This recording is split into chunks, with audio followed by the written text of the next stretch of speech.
Good evening, guys, and welcome out to Revolution. And so we are going to continue on looking at this debate. I just sort of pop this up before we jump into the debate. And I just want to talk about one verse that I sort of promised that I'd look at. So Wes Huff, 8 hours ago, has said, a lot of KJV only folks in the comments of my recent video on the longer ending of Mark. And so notice he doesn't make any distinction between King James onlyists. So you could be, wild out there, believe in double inspiration, or you could just be King James preferred. And even in James White's book, he says majority text people are King James only. He says the grandma sitting on the couch reading the King James is a King James onlyist. So everyone's just put into a cult label. You're just labeled as a cultist by these people. This is why I disagree with their apologetic, because they tend to just demonize people. And I don't like that type of behavior. I don't think it's very Christian. Coming from the atheist world that I came from, when I look at these apologists slandering people and saying that they're in a cult just because they read a certain Bible, I think that's poor Christian behavior. I think that these people need to reevaluate their standards. But everyone loves James White and his book that smears even majority text people are King James onlyists, apparently. If you're King James preferred, you're a King James onlyist. If you're a hyper full, double inspiration King James onlyist, you're a King James onlyist. And so it's just a scarecrow term, just designed to get people away from the truth. It's actually a marketing ploy, because a lot of these guys work for the Bible industrial complex and they want to make money, and there's billions of dollars to be made. And so when there's a lot of money to be made, you usually see scams. And so just watch out for their slick advertising. Watch out for their salesmen. Many of these people have worked for Bible societies. Many of these people have worked for companies selling Bibles. The King James only controversy is James White's biggest seller. And so obviously he has a barrow to push with that, being a consultant for the NASB.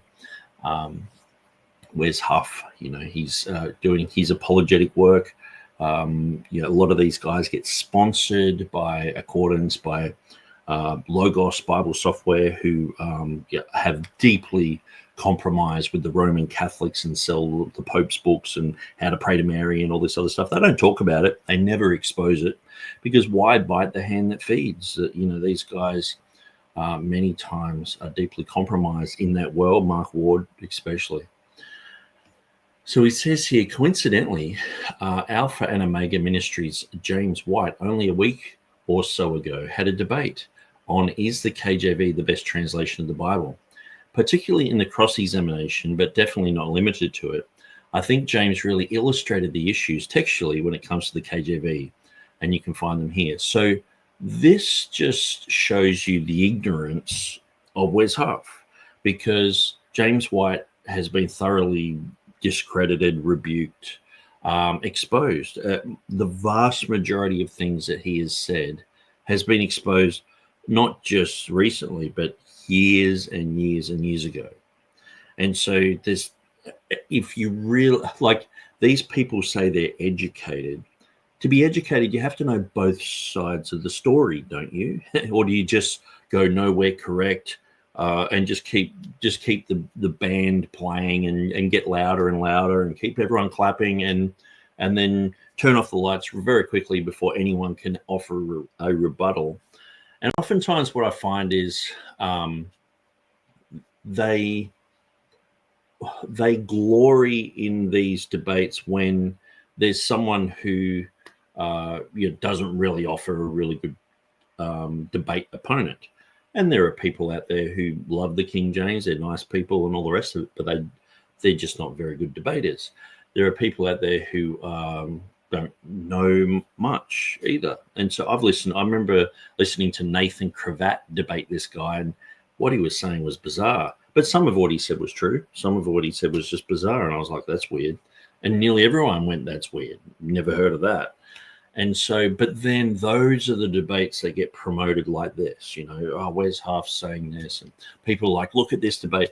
But they don't really point you to the ones like when he's debating Jeff Riddle, for example, where Jeff Riddle just absolutely mops the floor with James White's strange and bizarre concepts on the longer ending in Mark, saying it's a Gnostic reading. So the readings that you have in your Bible, in your ESV, your NIV, they're Gnostic. Isn't that bizarre? Isn't that strange?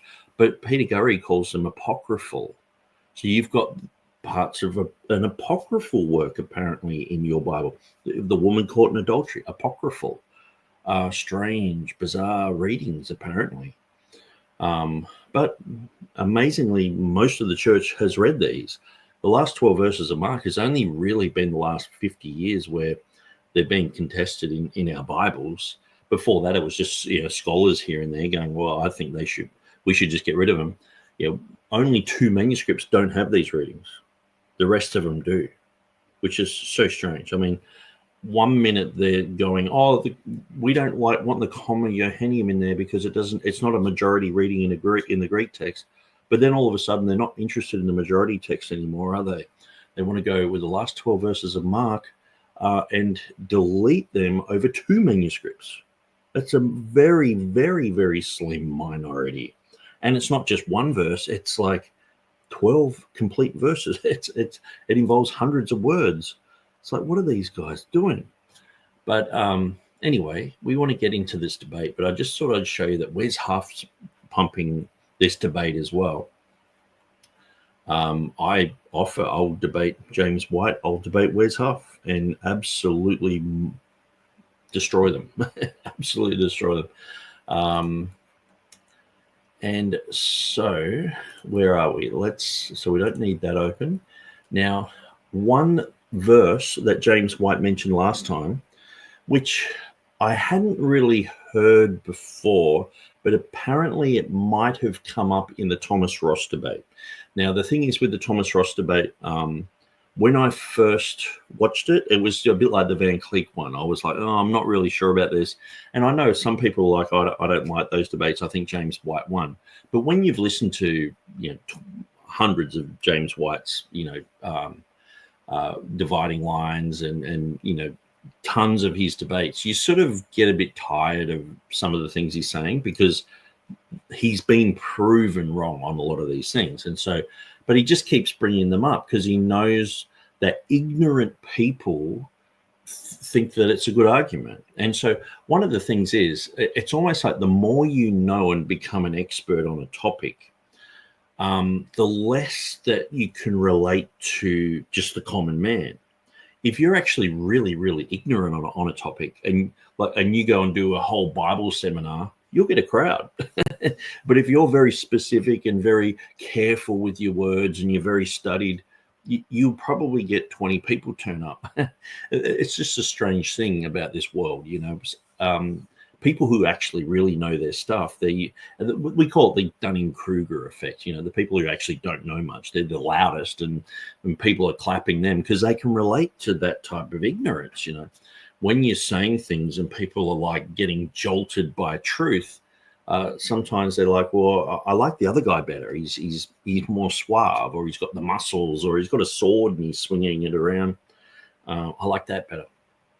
And so when it comes to James White, he and the Thomas Ross debate, basically, I listened to the Thomas Ross debate through audio. So I just played my YouTube and just listened to the audio, and I thought he did really well.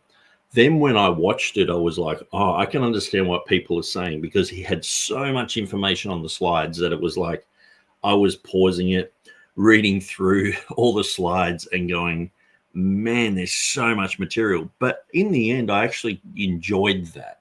And I understand why he did it. And so when I got to the end of critiquing Thomas Ross's debate with James White, I was like, well, that guy has given so much information, like he can't. If you want a full study on bibliology and why we believe in the Textus Receptus, it's go through that, pause all the slides. And I know James White was saying, well, you shouldn't do that. Well, that's, why, James White's not the guardian of all debate formulation. Some people do that. They just put way more information than you need. I mean, I know someone like Ken Hovind used to do that with his seminars. He would just have, he would talk a little bit, but show a slide and would have a heap more information, or just to clarify what he said. It's like he's documenting what he's saying. So, so I'm pretty sure this Revelation 21-24 issue got brought up with the Thomas Ross debate, but I'm not sure. And I didn't want to just go through the, 3-hour debate again, just to find this one little bit. So I just thought, okay, I'll just go through and I'll grab a little bit of material about it. So obviously the first one who's written about it is Will Kinney. And Will Kinney's just gone through the entire Bible, and, he's talked about everything. Now, one of the things is with Will Kinney, and I always say this, is people go, oh, Will Kinney, like I've had people pull me over the coals for even quoting him or anything. Usually he just goes, here's a whole bunch of Bibles with it. Here's a whole bunch of Bibles without it. Here's a whole bunch of commentaries. And then he has a little bit, which is like 5% at the end. This is what I think. People who don't follow the King James are idiots. They're Bible correctors, they're Bible agnostics, blah, blah, blah. So all you have to do is just, if you don't like what Will Kinney said at the end there, just, it's still got all the other information. And so you don't have to agree with Will, And I agree with him a lot of the time. Sometimes I don't, sometimes we can be loggerheads, but it is a good resource for information. And sometimes it's the only place on the internet where someone's written something about it. So anyway, we are going to go into Revelation.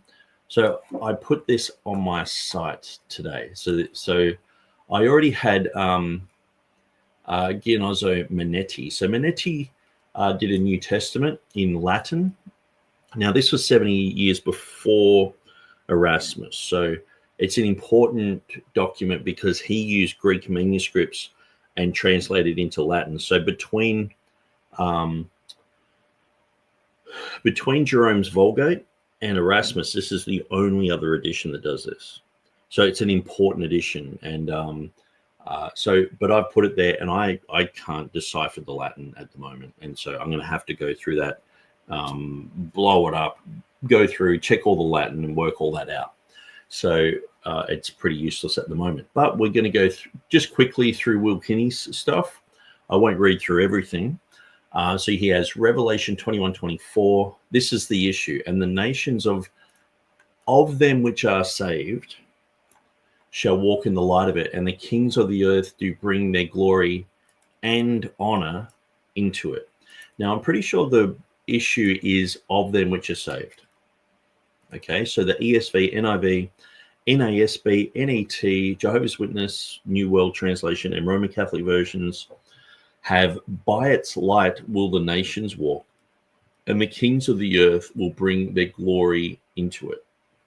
The reading of them which are saved and the words and honor are admittedly a minority reading, but for every one minority reading in the King James Bible, there are 20 of them in the modern Vatican supervised critical text versions. The reading of the King James Bible is found in the Greek text of Stephanus 1550, Beza's 1598, and the Elzevir's 1621, and so it involves the Greek words here. It's also the reading found in manuscripts 254, 2186, and 2814. Okay, so I would want people to check those to make sure that they're valid, because I know sometimes in people's zeal they might read something wrong, and we've found that before. Sometimes we're like, oh, it's in this manuscript, and we check it and it's not, but then we check another manuscript and it's in there. So I'm going to go through that a little bit later into what manuscripts. But so people have been contacting me. I've been contacted by a few pastors saying, can you tell me about this verse? So I guess James White's, thrown this out and said, there's no evidence for this. It's just like a marginal commentary note that's ended up in the text. But we've heard all that sort of stuff before, and then we go through and we double check everything, and sure enough, James White's wrong again. So, but we will do our due diligence and go through these, because one of the accusations against us is, we don't think properly. We're just ignorant. We just love tradition. We don't want truth. We don't want to know what Jesus said, or Paul, or Peter, or anything.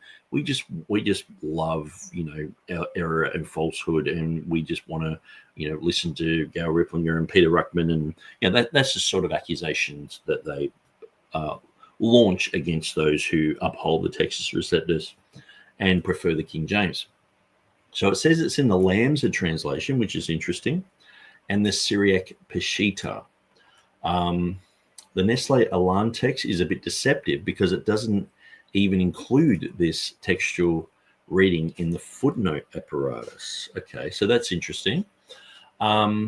So then he goes through and says, not only is it in the King James, but these other ones, Tyndale, Coverdale, Great Bible, so all the Reformation Bibles, basically.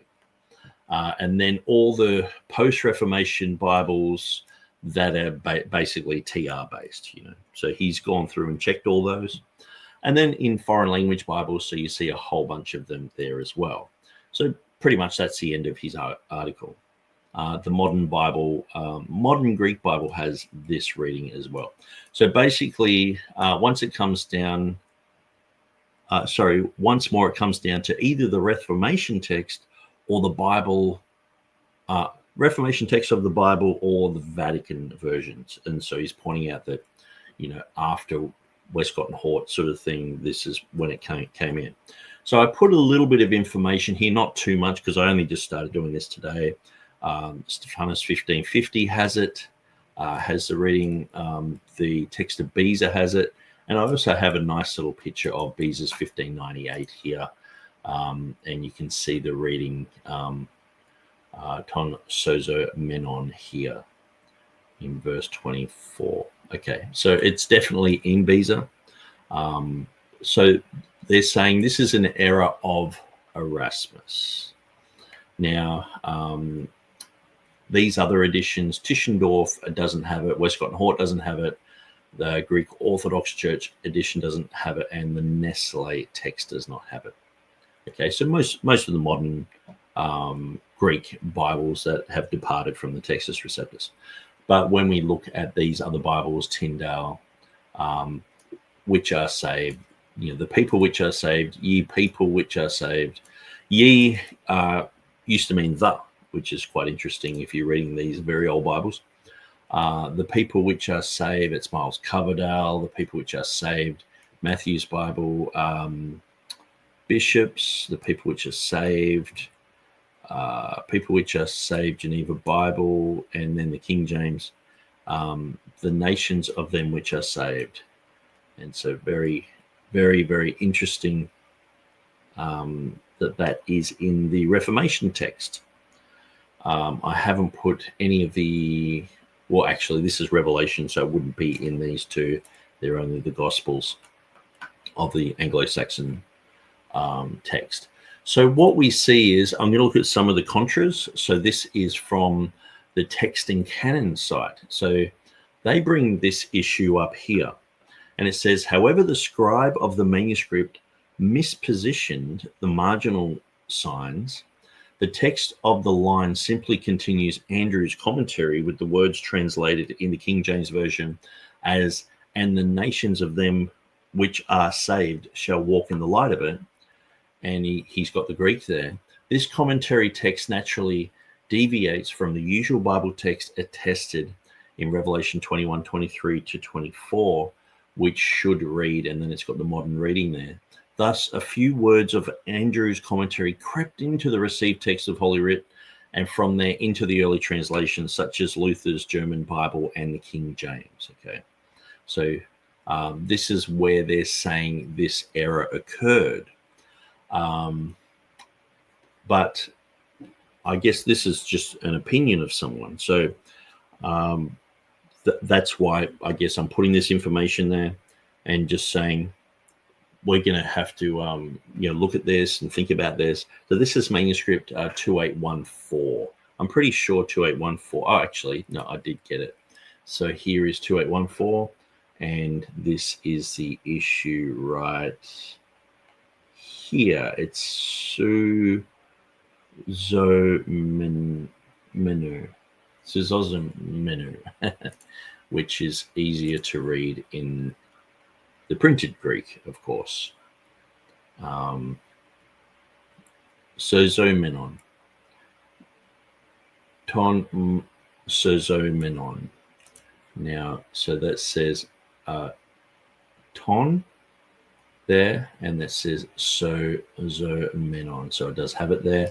So they're saying, well, these numbers on the side are wrong, so it shouldn't be in there. It was misplaced and put in there. Okay. So then they talk about, Revelation 22:16. We know the hoo-ha that's been made up by Franz Delitzsch and Tregegels to try and dethrone the Textus Receptus by having the last 12 verses, the last 6 verses apparently back translated from the Latin, which is ridiculous because Erasmus clearly said he spotted homoioutelioton in verse 19. How can he actually do that in the Greek if he didn't have verse 19? It's impossible. So they just try and make out that he's a liar. And when you see, there's so many times that they lie about Erasmus and just make up stories about him, about Beza. It just seems like part and parcel. I just don't believe what they're saying.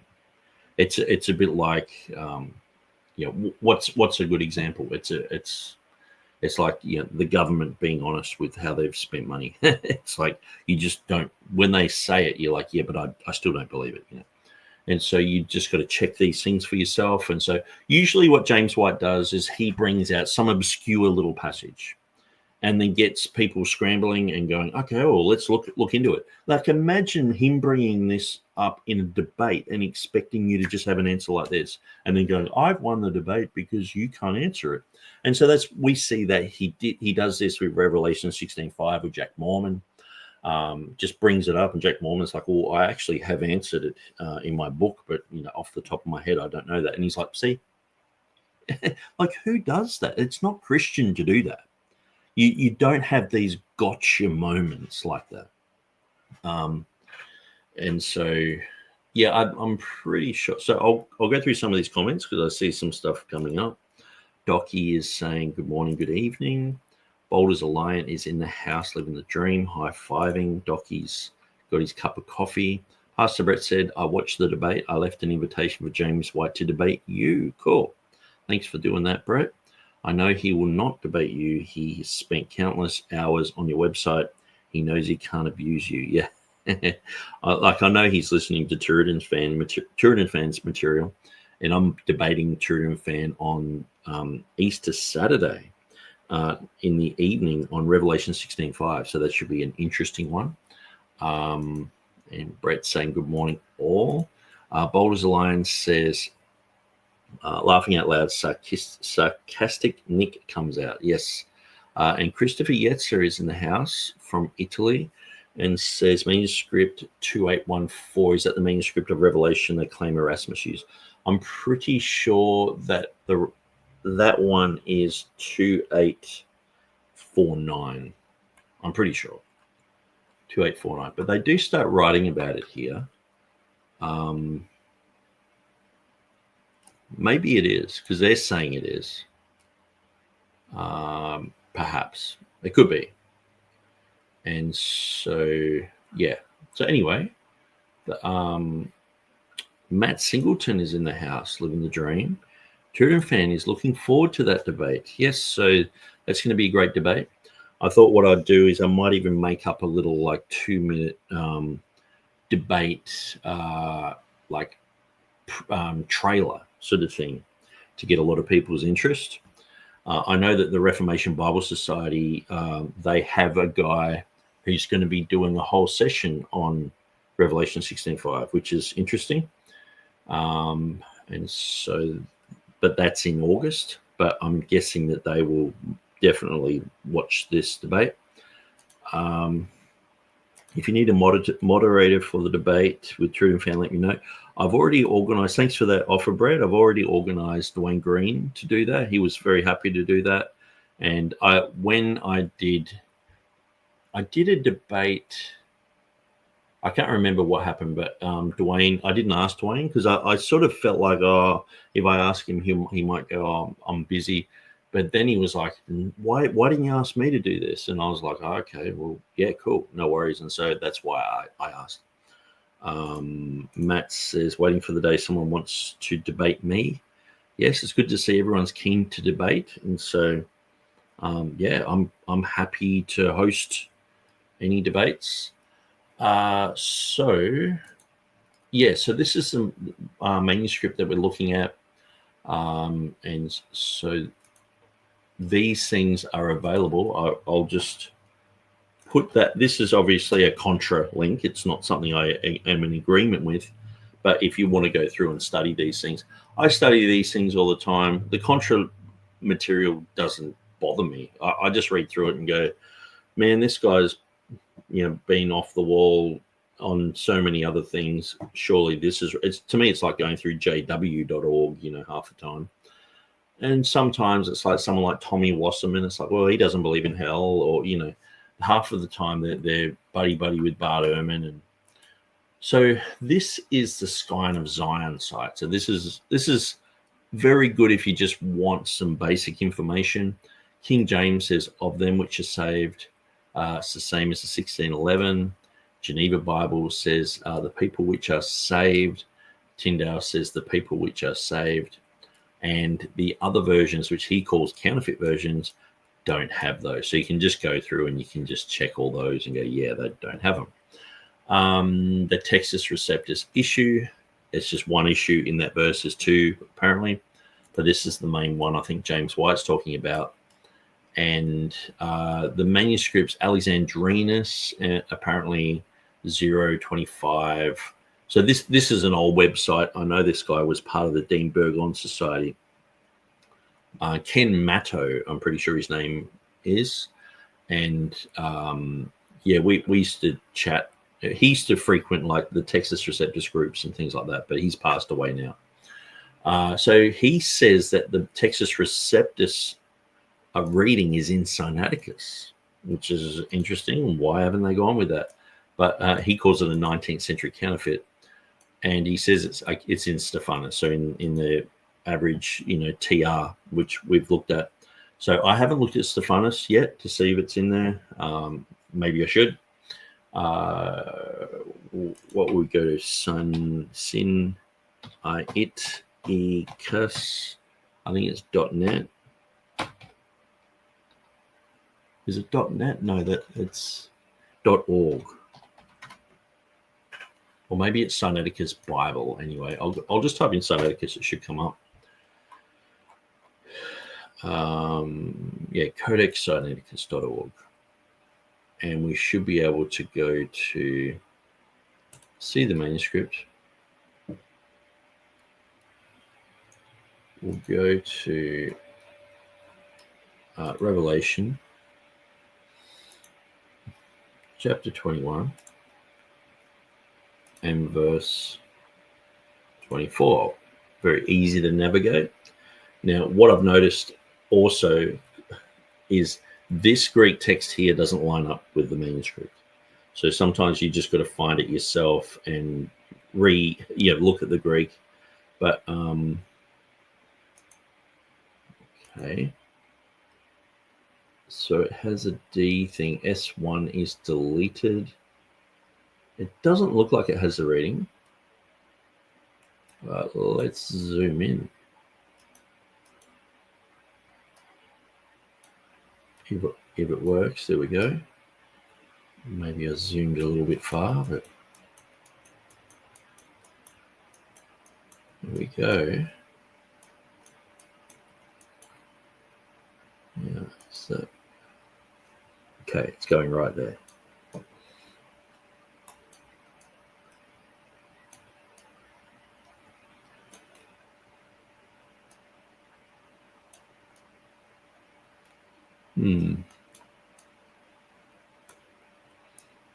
Interesting.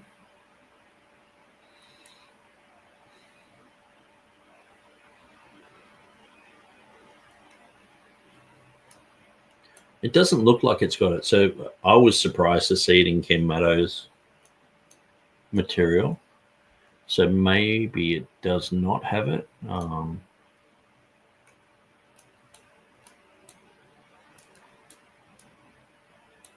it doesn't look like it's written there.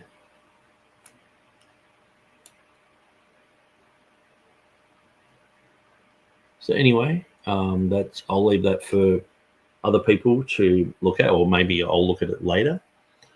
Yeah, it wasn't on the KJV Today site. And where else were we? I'm just going to shut these down as I go because they just take up a lot of space on my hard drive. Okay, so this one here, Evangelical Textual Criticism by Elijah Hixson. So he talks about a place in Corinthians, and then he brings up this issue. Or does he? Okay, so it appears twice. Oh, yeah, Matthew B. So this is what he wrote. Wise words from Erasmus, other notes or additions that come into existence are Revelation 21:24 and Matthew 27:49. Okay, so this is their claims. In Revelation 21:24, several minuscules included commentary in the Bible text. And so they're saying that part there is part of the commentary. 254, 2186, and 2814. So they're the same ones that Will Kinney said. So I'm not sure who Matthew B is.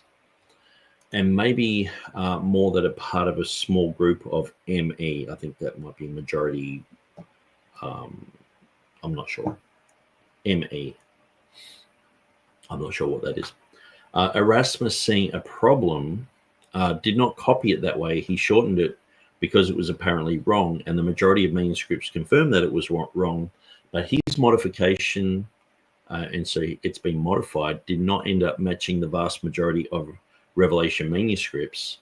And later, the text of Erasmus or Aldous might have been copied into minuscule 2049, formerly 141. But that is a copy, not a source of the TR. Okay, so that's what they've written. That's what's in the comments there. Okay, so that's an argument. It's always good to know if there's an argument for or against. So this is another one by Dirk Junkind. Does he say the same thing?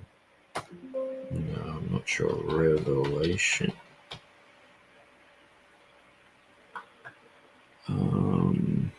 No. Oh, Young Krans. Actually, why was I looking at Krans? No, that's a completely different issue. So I'll get rid of that. So what about Jan Krans on the conjectures? So they've rehashed Revelation 16:5 and saying it's conjecture now. So James White's very confident with that because Jan Krans has made up this story that Beezer had a Joe Biden moment, had an ice cream, had a brain freeze, and thought that he had written something, thought he had a lot of like a manuscript that backed it up, but apparently he didn't, even though they wrote a note on it. And so anyway, it's just become this story, and that's usually what wins the day is these people in Europe. They're the Erasmus, Beezer experts, and so whatever they say is gospel, and that gets believed. So now James White's saying it with double emphasis, Revelation 16:5. But we are going to debate that in about 10 days, and so that's going to be fun. But notice there's no Revelation 21:24 here. So Jan Krans doesn't consider it a conjectural emendation. He hasn't said it.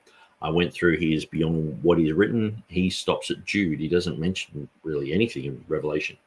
And so there's really nothing that Jan Kranz can offer us about this being a conjecture at all. So James White is saying it is a conjectural emendation. It comes from a marginal note and not the main text. So here was another one. So Logos 1560, he seems to be a guy who, whenever I write stuff on the internet, he seems to sort of say that what I'm saying is stupid and dumb, and it's never got any redeemable qualities. And so he says, do KJV advocates apply any textual measures standards consistently and justly concerning the King James Version's underlying reading at Revelation 17:8? So then he goes into a bit of the beyond what is written stuff. Actually, sorry, this is the bit that I wanted to read here. So, okay, 21:24. So this is exactly what I read, but 21:24. In an edition of the KJV with commentary, so this seems like where this type of anecdote come from.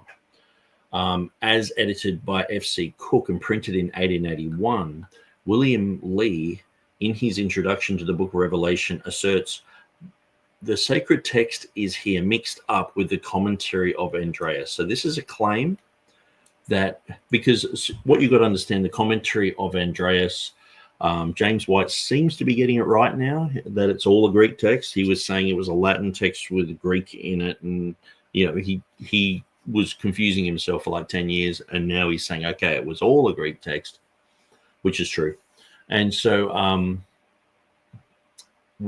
basically what Erasmus did, he had this commentary of Andreas, and he extrapolated the Bible text out of that.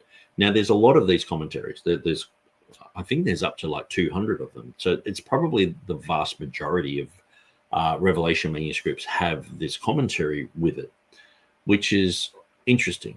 But I guess usually the people who are critiquing Erasmus, they wouldn't even pass being a student in one of Erasmus's classes. Erasmus was a world-leading expert in the Greek language. He knew what he was doing.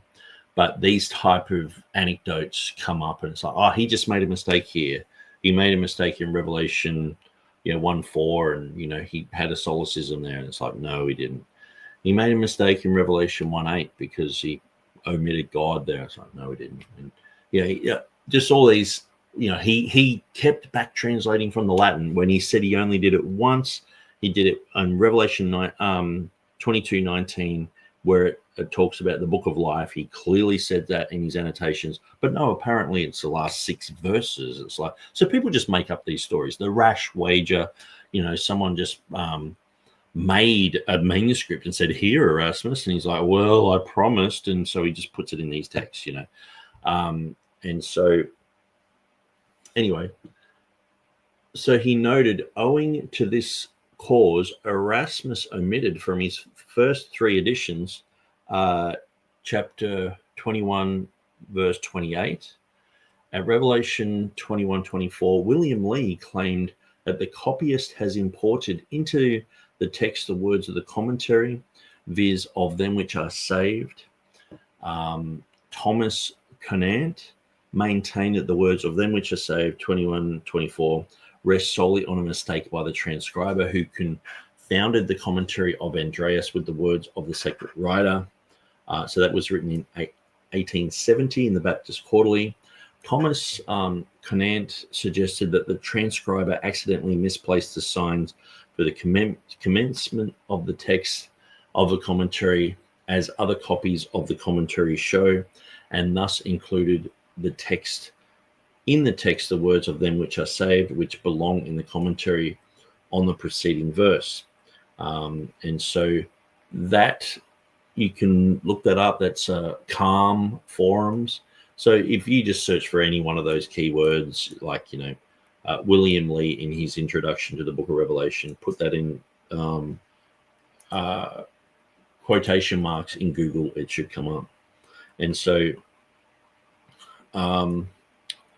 and then he's asking, is there any sound, clear evidence that this Erasmus reading, perhaps from the commentary of Andreas at Revelation 21:24, was handed down and widely accessible to each generation of believers, and was in the text and translations commonly used by the churches in every generation during the 1400 years from AD 100 to AD 1500.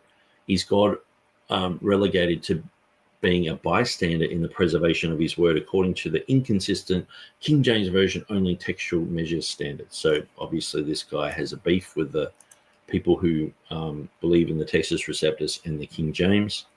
And so that is his issue. Okay, so he actually talks about Revelation 16:5 here. So this is only recently, but he's talking about Floyd Jones, Anyway, might be something of interest there, because sometimes it can spark interest. It's a bit like, I can even read through a Jehovah's Witness thing and go, yeah, that's an interesting thing. I never thought of that. But you're sort of thinking the opposite of what they've said. So, but this would be interesting to go through to see who thought of this. But what's really amazing is it's usually around the time of Westcott and Hort, around the time when there's Unitarian revival, liberal revival. There's so much happening in the realm of people doubting the word of God, doubting that we have a Bible. We need to go back to Vaticanus. Apparently what's been rejected in the Reformation, that it's at the bottom of the barrel. Now that should be at the top of the barrel, and we should go with those readings, and we should go with Sinaiticus as well, even though there's so many differences between them that not even anything like each other. Well, let's just join them together and mash them together, and we'll come out with all these readings. We'll get Unitarians to help us, people who don't believe in the deity of Christ, blah, blah, blah. So anyway, so we've got that one. So I'll shut down the Jan Cron's conjectures. I'll shut down that one. And so that's Will Kinney's article that I've already read. So this is an article on minuscule 254. So I quickly looked on there to see if there was any links. So sometimes I have direct links straight to the Center for the Study of New Testament Manuscripts, but it didn't have it. Now we have Hoskia. So Hoskia in verse 24, he does mention, in ton sozomenon here, ita in 1 to 208. And so I just looked this up just before I went online here, and I haven't really gone through it. Now I did notice that it came up here with a minus symbol in front of it, which usually means it does not include those words. So it's obviously a majority of readings don't include it, but that doesn't mean that it's not an authentic reading. And here we have ta sozomena ethne. So that's interesting. Hoskia's concerning the text of the Apocalypse can be hard to decipher. You have to look at it for quite a long time, figure out what he's saying. And sometimes he can say a bunch of stuff here, but then down the bottom of the page, he's got some other things. And so he actually does say it's related to the Syriac, like it says, sed, hub, and ton, sozomenon in the Syriac, and he's got the sigma there. And then he's saying in the Syriac, and he's got a letter S there. So I guess it's a Sinaitic Syriac. It has the reading that is the popular one. So, yeah, that would be an interesting one to go through. And I guess the latest Revelation would be interesting to go through as well. So there's some more things to look at. Okay, so that's video. And I can shut down Wes Huff's thing. And we are done. So I sort of said in my last video that I would just go through that issue. and I remembered it today, and I thought I better just jump on it. A few people contacted me saying, I want to know about it. So there you go. There's a whole bunch of places where you can go and look at it, think about it. And James White has a habit of saying there's no evidence for something, but then we just search around. Like already we've found 2 people saying that there's 3 manuscripts with the reading. And so he's saying there's it shouldn't be there. I'm not sure. Is the Andreas commentary wrong there, or is it an error that just ended up in the majority, and the majority of manuscripts are wrong there, which can happen. And people who are on the critical text side are basically saying that happened a lot because they're against the majority a lot of the time. So there's very rare places where the Textus Receptus is not based on the majority, but it's based on a minority. And these places are rare. And like Will Kinney said in his article, usually out of every 20 that they have, we have 1. And so I would say that's probably a good ratio. And so when they're saying, oh, look at this silly reading, I could show plenty of readings which are not based upon any Greek text. Like when you have Vaticanus and Sinaiticus and you join them together and just to create a sentence, it doesn't mean that sentence is found anywhere. It doesn't mean it's in either one of them. They've just put it together. And so it's not found. And so that's one of the things. Maurice Robinson's pointed this out, that there's lots of readings which are just smashed together. So anyway, let's go through some of these comments. So Boldest Alliance says, TurretinFan, you change your icon. No, I don't think so. Chris Yetzer says 254 does have the TR reading like Kinney stated. It's hard to read, but Sozo is clear. Okay, interesting. Boulder's Lion, be right back. The cat wants food. Okay.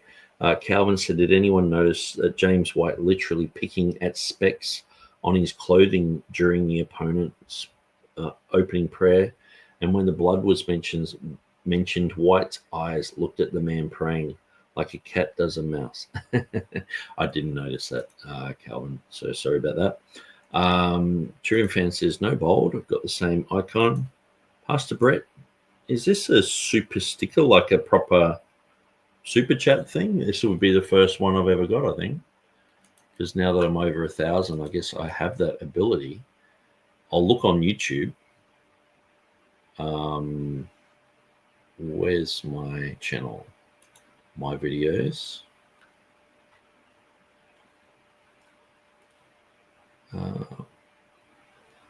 Live. Okay.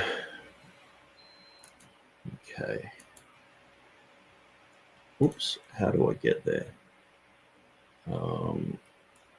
Yeah, live. And video link.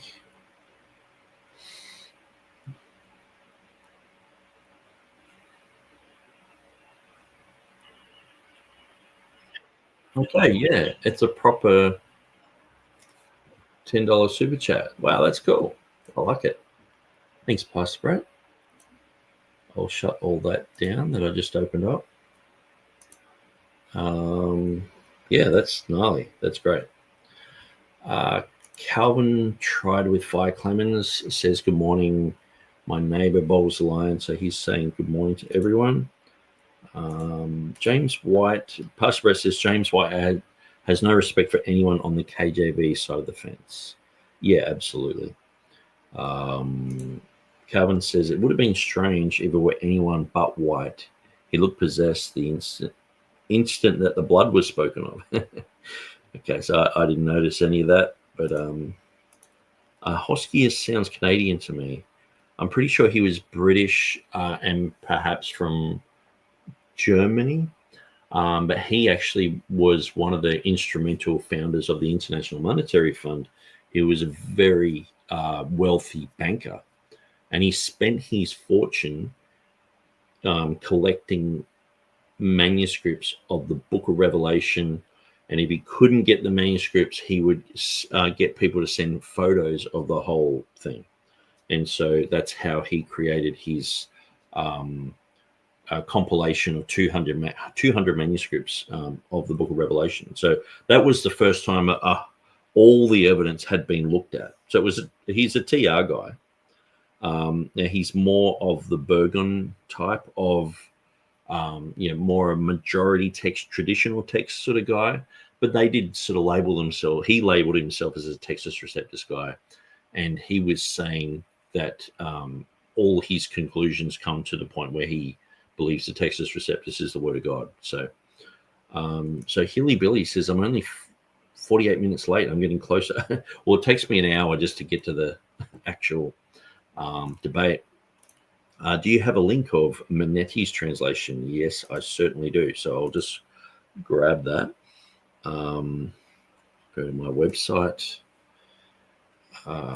If we go to Revelation 1:8, which I'll go there now. Revelation chapter 1 and verse 8, because I just know that that's a spot where he's in agreement with the Textus Receptus reading there.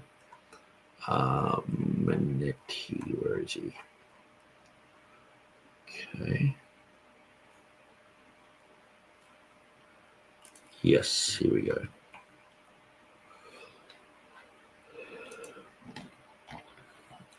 I will put that into the chat.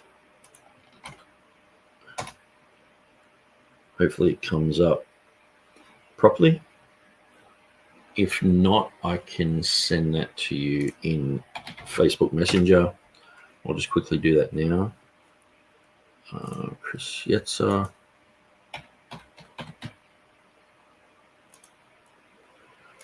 And there we go. So that should come up for you. All right.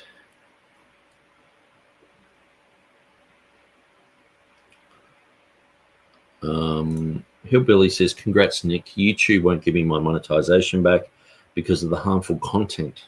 We're pretty fast and loose with the prayers. I'm hopeful no one loses an eye. Yeah, some of these platforms can be pretty ridiculous.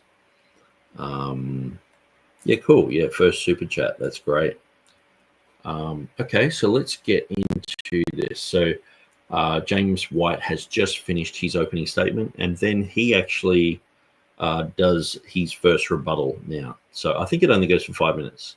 So let's continue with it. Let's start with this second program on this. That's right, I've got to unmute, and I'll check the sound. It's a little bit louder than usual. There we go. I'm up.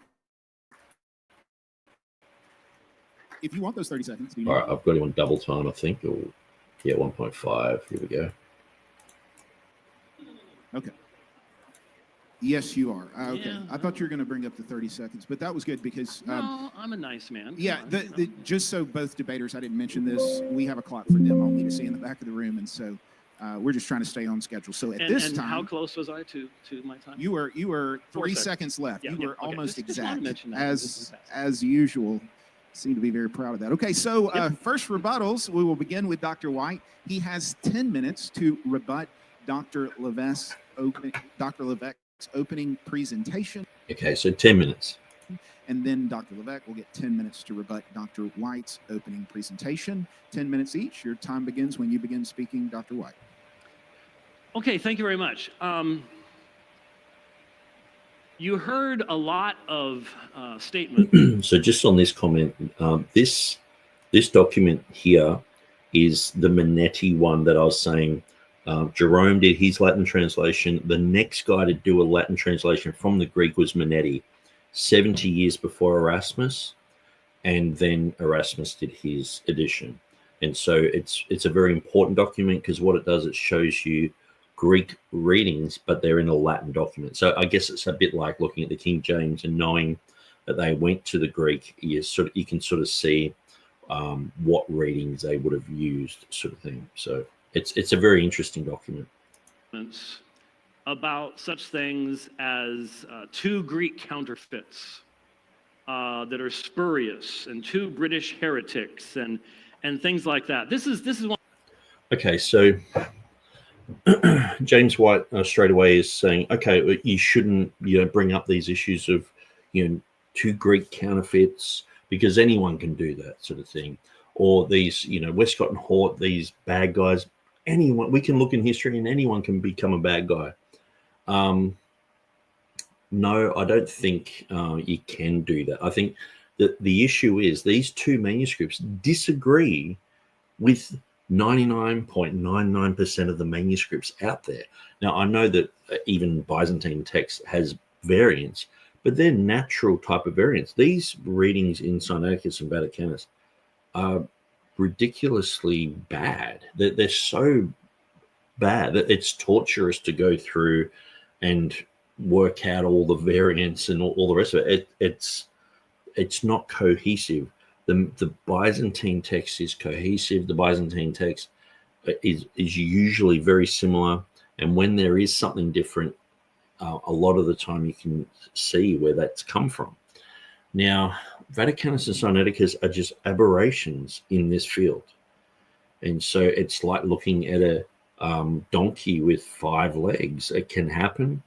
I remember when I was on a farm, we lived on a farm for a while, and we used to get sometimes a stillborn calf from a cow, and it would have like a cleft palate thing happening, where it was all its teeth were showing.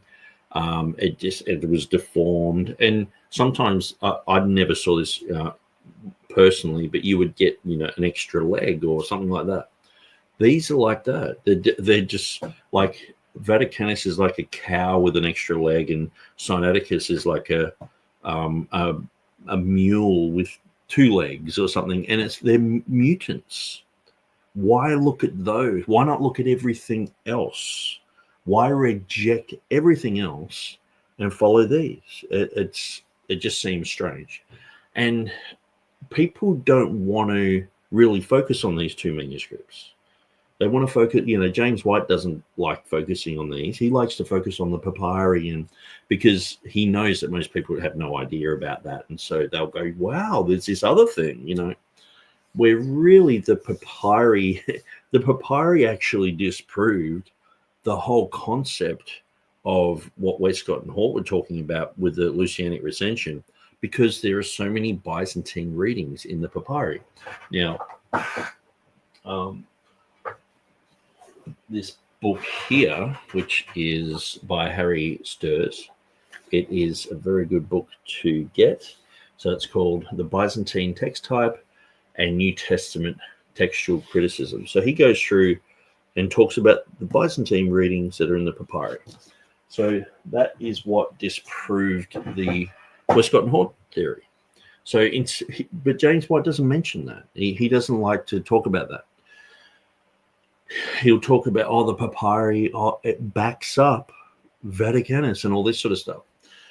So when he gets to those points, we'll bring them up. But then Westcott and Hort, basically the text today is Westcott and Hort's text with a different haircut. It's just enough to just keep scholars interested and tweaking things. I mean, even he's like, we got the CBGM. It's amazing. Well, how come he rejects the reading that apparently the CBGM was used for in 2 Peter chapter 3, verse 10, the Ook reading? Why doesn't he accept that? Why do we have this example of the CBGM? And it's a poor example. And most people have actually rejected it, or most people are parroting what James White says, and they're like, I reject that reading. Where if James White hadn't rejected it, most people wouldn't know what to do with it. Because there's plenty of other places that you can easily point out where that they've got silly readings. They got solecisms, they got problems, readings that are based on no evidence. And so but anyway, let's continue. So he's basically said going to these 2 corrupt manuscripts, or mentioning that they're corrupt, and it's like the boogeyman sort of thing, or mentioning about Westcott and Hort, these 2 horrible, translators and compilers, revisers. Why why do that sort of thing? So let's listen to what he's got to say. One of the problems we have. I could stand up there and say Desiderius Erasmus was a Roman Catholic priest. You could do that, but obviously when he did his first edition, he was still in the Church of Rome because the Reformation started in 1517. He did his first edition in 1516. So do you expect him to have a time machine or something? And then, so you got Luther doing that. Luther wanted to stay in the church. He got booted out of it, okay? He wanted to stay and reform in the church. I think he would have stayed in the church as long as he could until the day he died.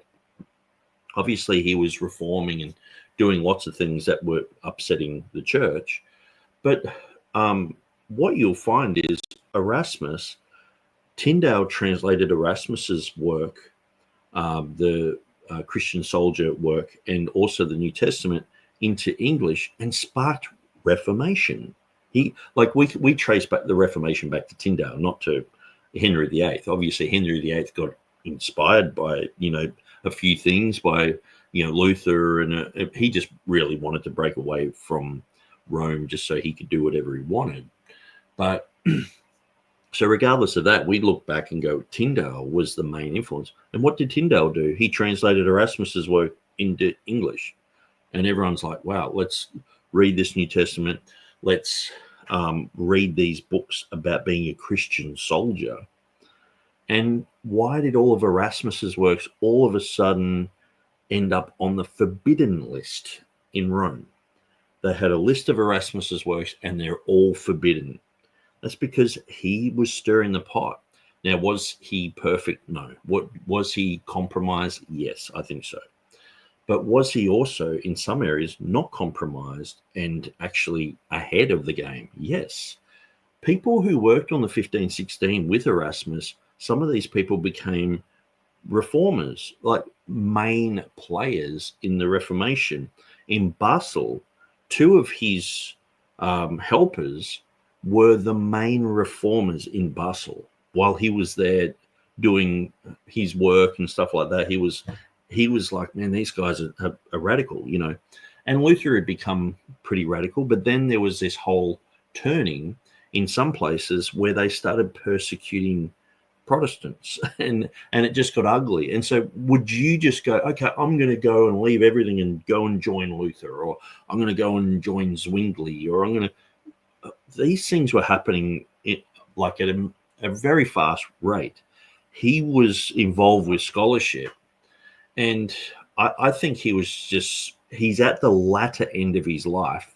I think he was just like stuck in the mud a little bit in a few areas, but obviously he did a lot. He was more of a complex guy than people. But people are just like, oh, he's a Roman Catholic priest. Yeah, this is what James White's making out, that the accusations against Westcott and Hort of them with a Unitarian, George Van Smith, they fought to have him work on the text. They had communion with this Unitarian. They wanted him there. They were hoping that he would be there. They were hoping he wouldn't get kicked off the committee for being a heretic. They loved this guy. They defended this guy. And all the other guys are sitting there with this Unitarian, Scrivener and everyone. I'm looking at it going, why have they got like a Jehovah's Witness type of guy working with them? And so to me, it's just, you can't compare that to someone who's been growing up an Augustinian monk. I mean, he was saying Luther was good in the early days, but then it was like, oh, Luther's, got issues. And so Luther basically adopted the whole Augustinian, that's where I believe, Calvinism comes from.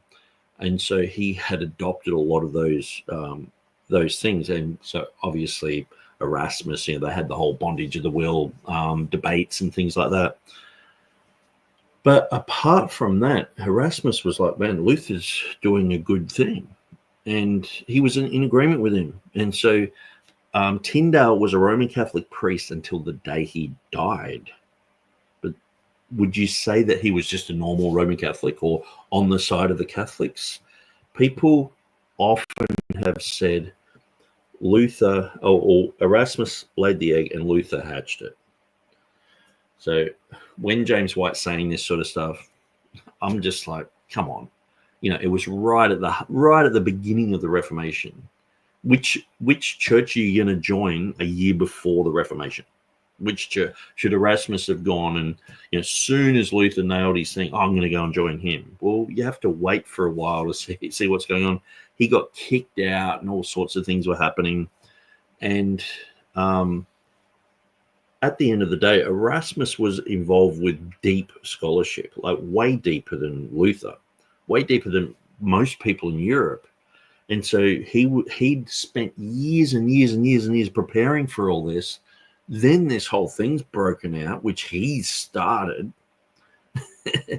And it's like, he wants to travel to libraries. He wants to go to places, monasteries, and look at their manuscripts and collect stuff and all that. And it's like, is that the same as Westcott and Hort not having any of that type of those issues happening? Just going, we want Unitarians. We want someone who hates the Trinity, hates the deity of Christ.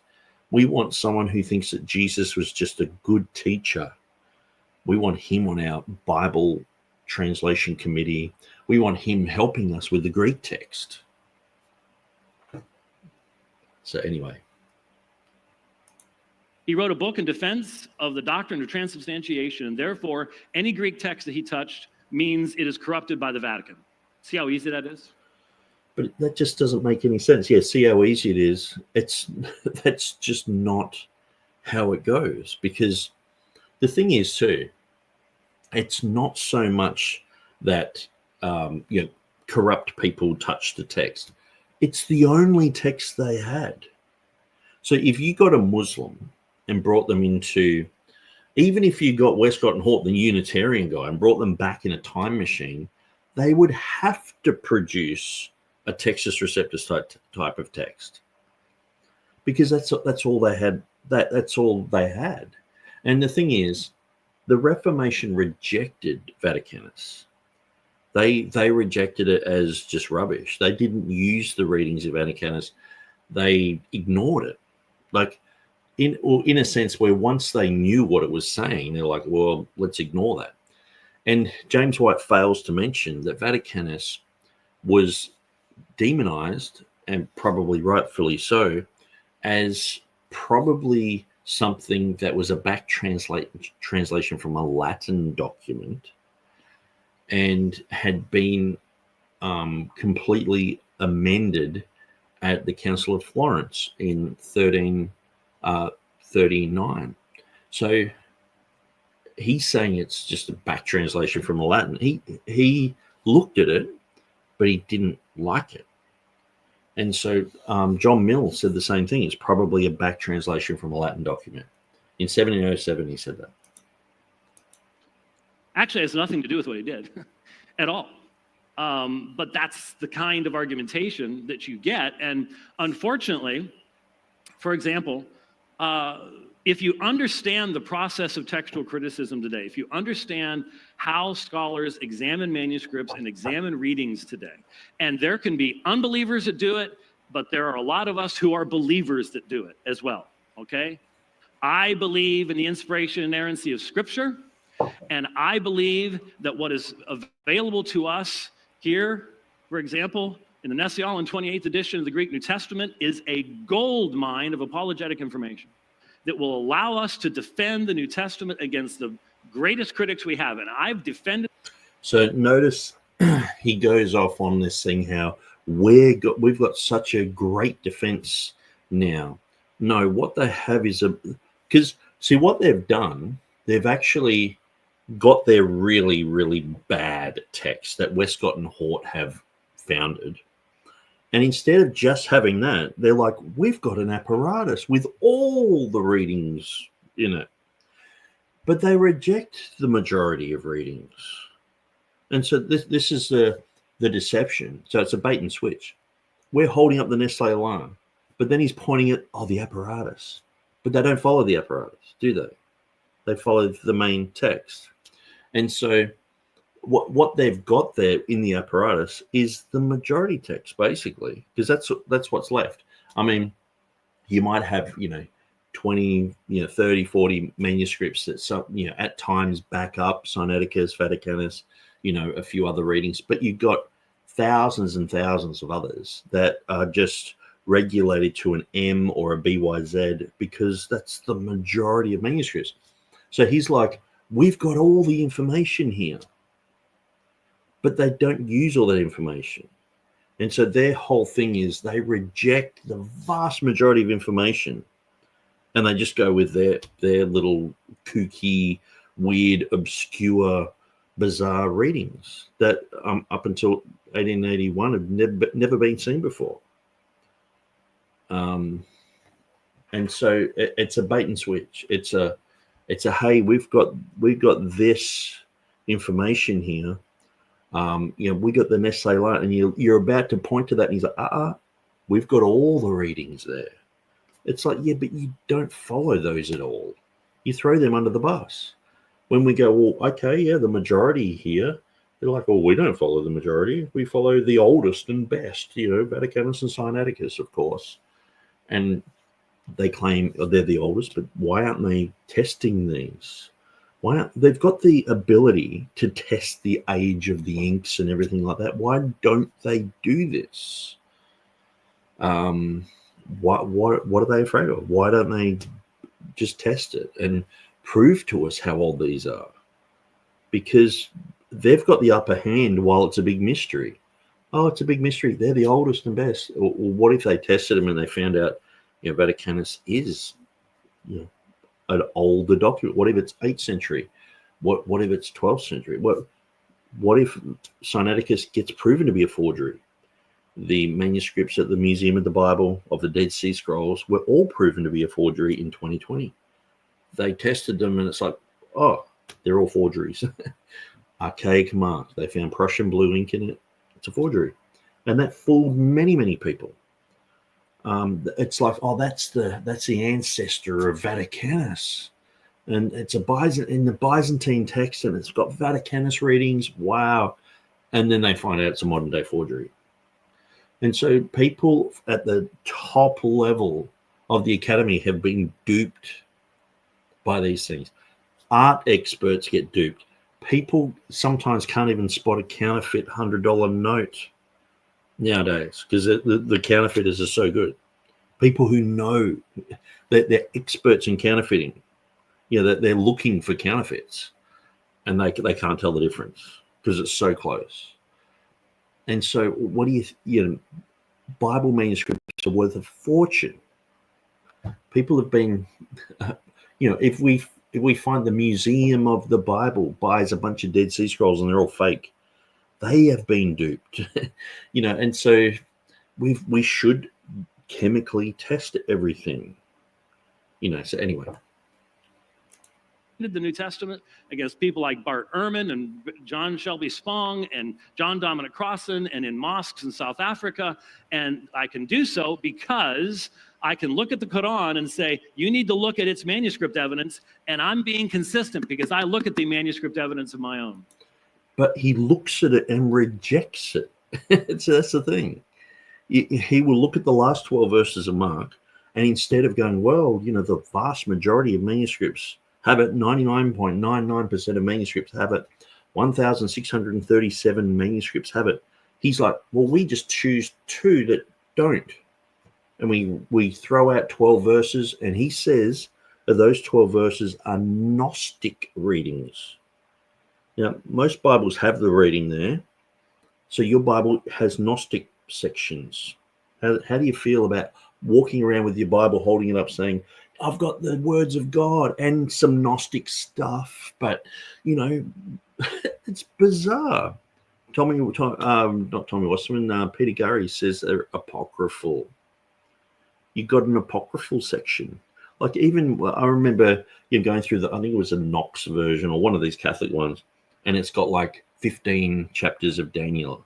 And I'm like, I'm disgusted in that. I'm like, I don't want these extra, the Song of Susanna or something and Bella and the Dragon. And it's like, what's all this rubbish? But it's like, at least if it's labeled like apocryphal, it's like, okay, well, that's weird. But in the text, we've got a footnote saying dancing around it. And people like even James Snaps pointed this out and gone, man, these guys are really deceptive with their footnotes. And he's pulled James White over the coals, Dan Wallace over the coals. He's not a King James kooky, they want to try to make it out we're just flat earthers, But anyway. We have to have the same standards. And so it was very common 40, 50, 60 years ago within the King James only movement to attack Sinaiticus and Vaticanus as if they were the be-all and end-all of all things. They are not. It just amazes me. Yes, they are. The Westcott and Hort were used, and then Nestle, he used 3 texts. He used the Tischendorf, he used the Weiss. It was the Weiss, and that got swapped with the Weymouth. I can't remember which one ended up sticking. And it was Tischendorf, Weiss, and the Westcott and Hort text. So it was those 3. Okay. So the only apparatus they had was where these 3 would disagree. So it might be one of them had a different reading, so they just put that down the bottom. So it was the Nestle text was based upon the Westcott and Hort text. Then when they got to the period where you had the Aland text, Kurt Aland was the main guy there, and you had Bruce Metzger involved and a handful of others. What they did when they were asked how they did it, they said, well, what we did is we went back to the Westcott and Hort text, we put that on the table, and then we discussed all the other readings, and we either added or subtracted from the Westcott and Hort text. So there might be, hundreds of changes, but you've got the New Testament has 260 chapters in it. So to have just one change per chapter, there's 260 right there. So you got 2 changes. That there's, you can have 700. So there's like 700 differences. Oh, it sounds like a lot. 2 changes per chapter. It's not much. And so their main text is a Westcott and Hort type text. There's not much difference behind it. And so usually if you look up the Westcott and Hort text, it agrees with what's available today in the Nestle Aland 28th edition. And so James White's trying to make out it's so far distant because the Westcott and Hort were 150 years ago, but it's actually their text was the basis of the Nestle text. Then they went back to the Westcott and Hort text and they amended it a little bit here and there, and that is the main text from at least the 1950s and 1960s, which corresponds to the United Bible Society's group of texts. So I'll just go through some of these comments. Boulder's Line has to go.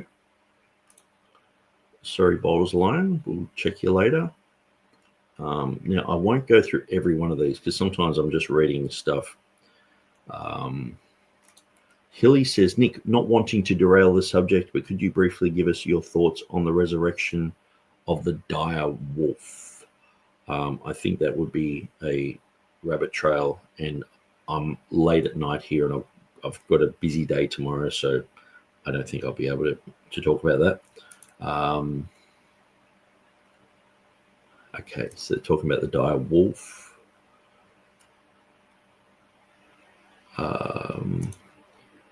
Chris Yetzer says, Manetti's translation of Revelation 21:24 reads, and he's got the Latin there, the nations in his name shall walk. So it does add in his name, but not exactly which are saved. Okay, interesting. It seems the which are saved is kind of moot. I mean, this is after the wrath. No.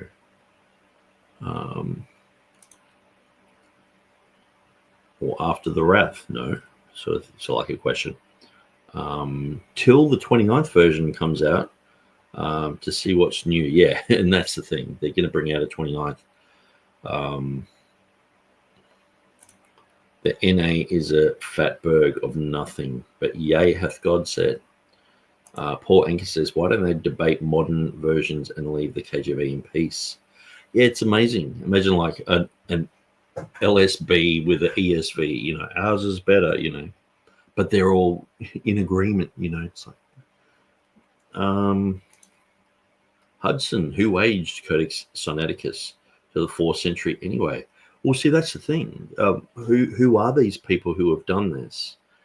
And people are being sucked in by forgeries, art forgeries, all sorts of things. And so anyway, I just talked about that.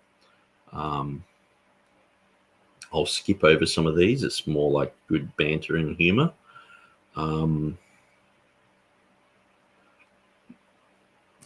It might be bizarre, but a lot of professing Christians have brought into it hook, line and sinker, which hurts my heart so much. Yeah, it's horrible.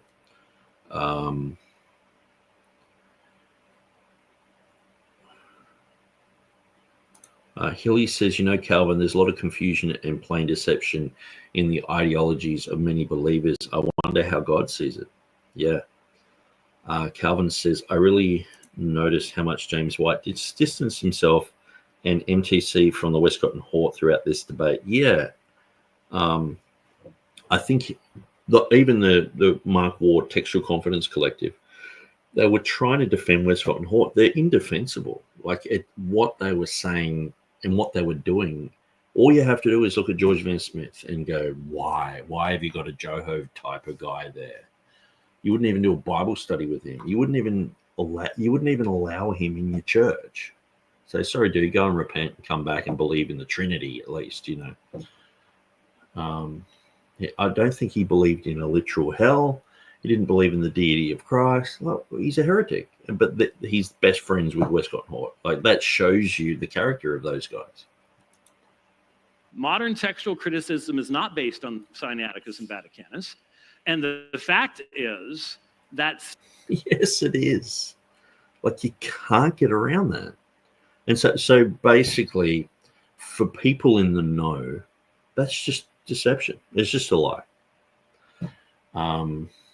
And the thing is, too, if James White earlier, he said that Revelation chapter 21, verse 24 is based on no manuscript, it's based on a mistake. Well, so any manuscript that we show with that evidence, that's just a mistake. You know what I mean?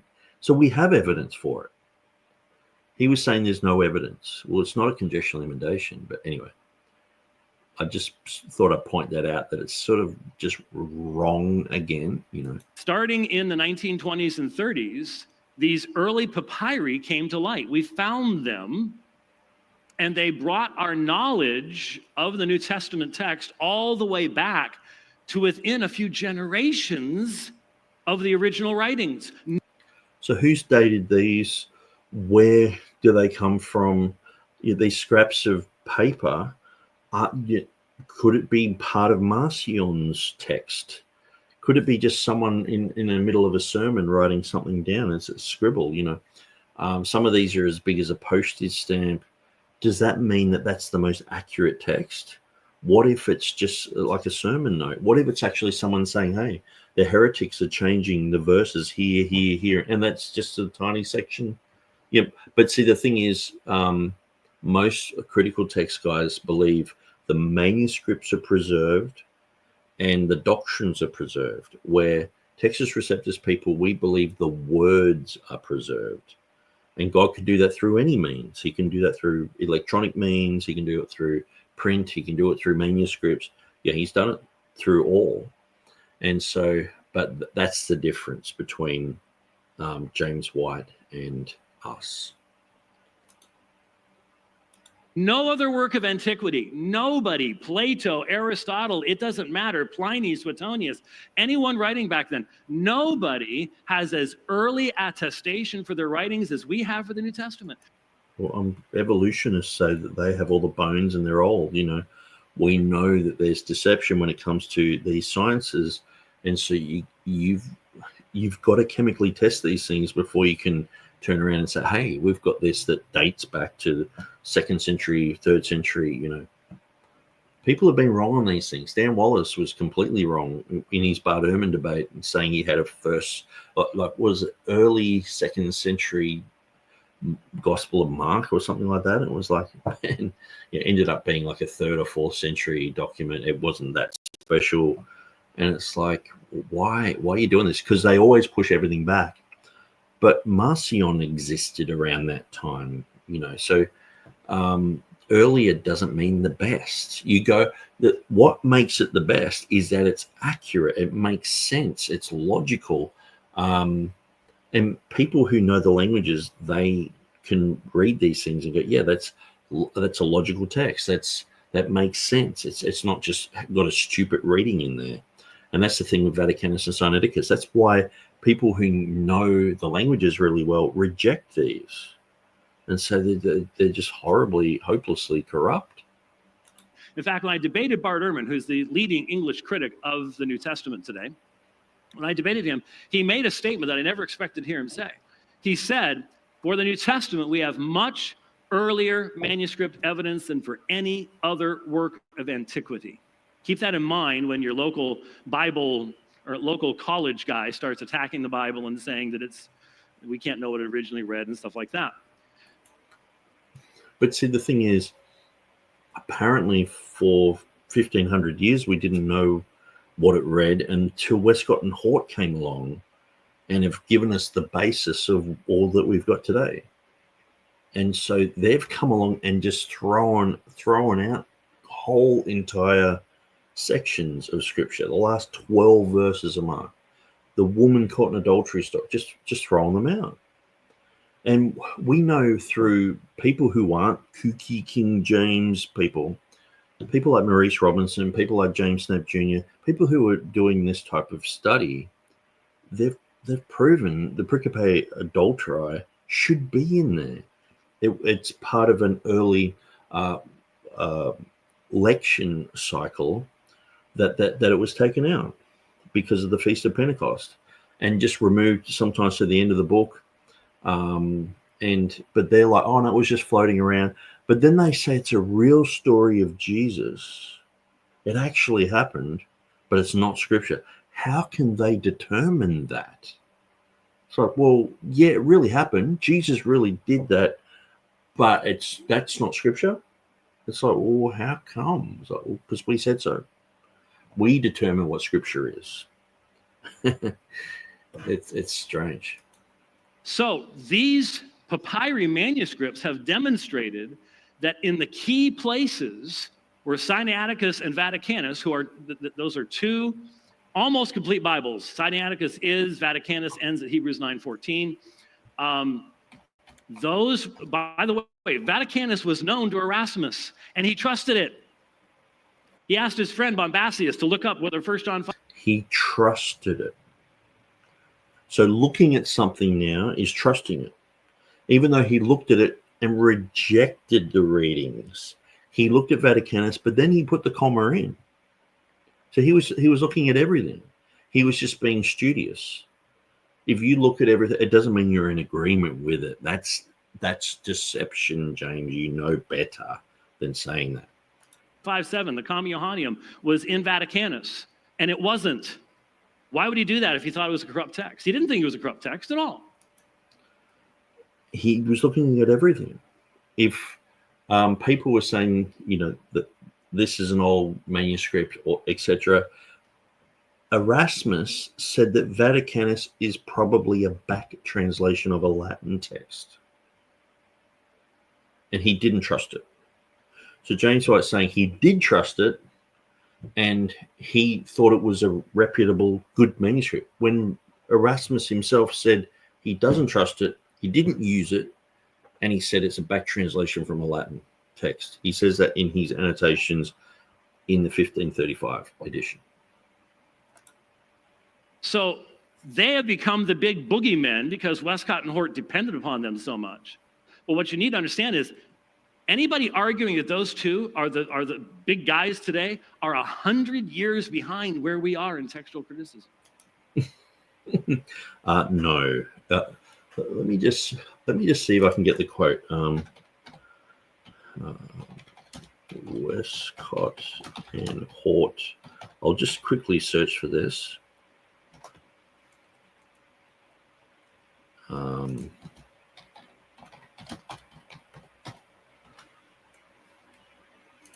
Here we go.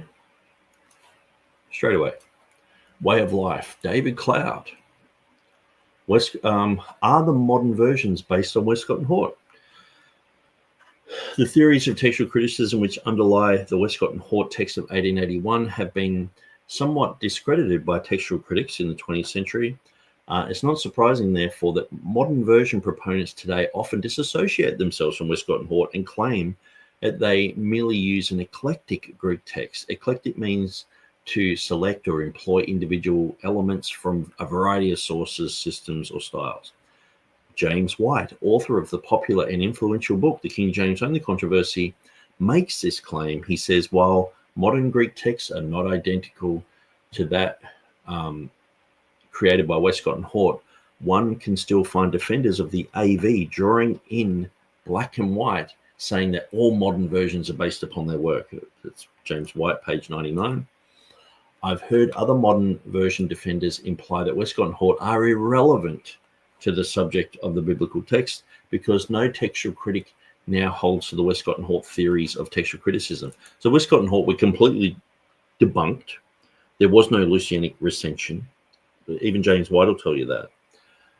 But what he does, he actually moves the Lucianic recension to Islam and says, well, that's why all the true texts just ended up missing because of Islam. And so this horrible Byzantine text just ended up everywhere. And that was just rubber stamped, and it's an accident of history. And, and so he's like, the real text got stamped out by Islam. That's his own sort of Lucianic recension, isn't it? Then it says here, this position dodges the real issue, which is the fact that Westcott and Hort represented the signal departure from the received text that is represented today in the popular theories of textual criticism. Westcott and Hort built upon the foundation established by the predecessors such as Griesbach, Ruckman, Tischendorf. Westcott and Hort adapted the textual theories of these men into their own unique blend, and their Greek New Testament represented the first popular departure from the Greek received text. While today's textual scholars do not always admit that they follow Westcott and Hort, many of the more honest ones do admit that they are powerfully influenced by these men. I mean, why would they do the whole Textual Confidence Collective with Mark Ward, Peter Montoro, Elijah Hixson, and they had Maurice Robinson on there, and they're saying Westcott and Hort were the good guys. Why are they even bothering if they're not even related to that? Bruce Metzger is probably one of the most influential textual critics alive. So obviously he's passed away now. So I think this was even written in the 90s. It seems like that. He is one of the editors of United Bible Society's Greek New Testament and the author of many widely used books on textual criticism. In 1981, the book Westcott and Hort, Greek New Testament, Yesterday and Today, Metzger makes the following plain admission. So listen to the guy who actually worked on the text, not just an apologist, not just James White, just trying to win a debate point.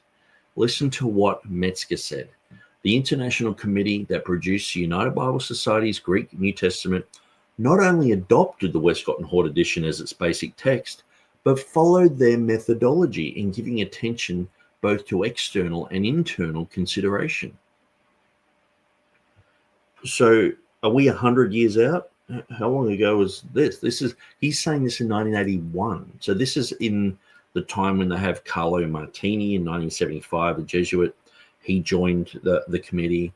So you've got Metzger, you've got Kurt Aland there, Whitgren. And so he's saying they went back to Westcott and Hort.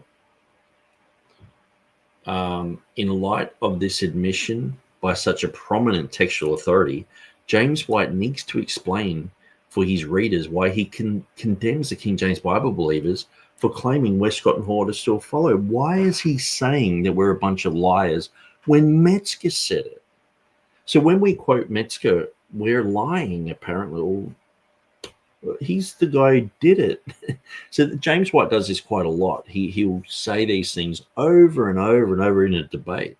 And we're like, wrong, and he just never seems to ever correct himself. I mean, there's so many things in his debates that are just wrong. But people who are just ignorant and, don't know anything, they're like, wow. Like, it's like a Scientologist just turning up and just saying whatever they wanted. And the simple are like, wow, that was amazing. And you come along and go, yeah, well, it's just all wrong, What he's saying is just ridiculous. It's against the people who formulated his text. He wishes that he had Orthodox people that changed the text. He wishes Westcott and Hort were Orthodox. He wishes that they weren't hanging around Unitarians. Why doesn't James White ever talk about George Vance Smith? Why don't any of the critical text guys ever talk about this guy?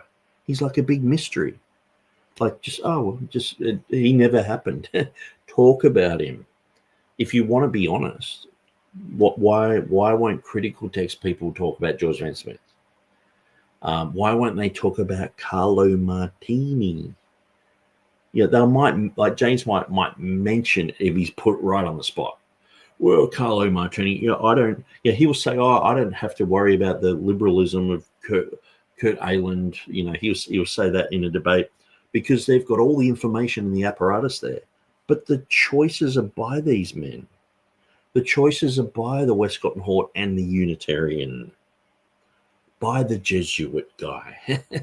So it's like, you can't get away from this, James. You know what I mean? He just doesn't want to deal with it. Okay, Brooke further states, there is nothing unique about Metzger's theory of textual criticism. It is simply a refinement of Westcott and Hort's theory in the New Testament in the original Greek in 1881. This theory is dominant today in part because of Metzger's great influence. And Metzger influenced Bart Ehrman. It is the theory employed in producing the United Bible Society's Greek text. It is a theory lying behind the Greek text used by most modern versions, Revised Standard Version, the Revised Version, New English Bible, the Revised English Bible, the New American Bible, the New American Standard, Good News Bible, etc. So let me just put in, I won't bore you with going through that. I'll just put it in there. Read it and weep, James White. So anyway, I'll go through some comments. Schumann says, I love how White tells these bold-faced lies. And the sad thing is the KJV defender doesn't call him out on that. That's very sad. Christopher Yetzer says, he certainly needed to be called out a lot on a lot of things. Would help weaken his side. Pastor Brett is out. Good to see you, Brett. Hence, there's no verse that can't be subject to change. And that's the same as the majority text too. If they find a room in Mount Athos that has 500 manuscripts, well, all these majority readings might become minority. It might be a 40% reading all of a sudden. And then it's like, that verse is no longer in there. Okay, get rid of it. Paul Anker says Australia is 8 hours ahead of my local time. So it's nearly midnight here. Calvin says, I'm not very learned in this, yet know a bold-faced lie when I hear one and will call it out, especially in a debate. Sheeman says, so again, White is lying in church. I would say shocking, but this is White we're talking about. Yeah, a lot of people don't trust James White anymore. Like I've said for years he's lying because he's personally lied about me and a whole bunch of stuff. And it just amazes me that people watch a debate and go, wow, he won, or he's more persuasive.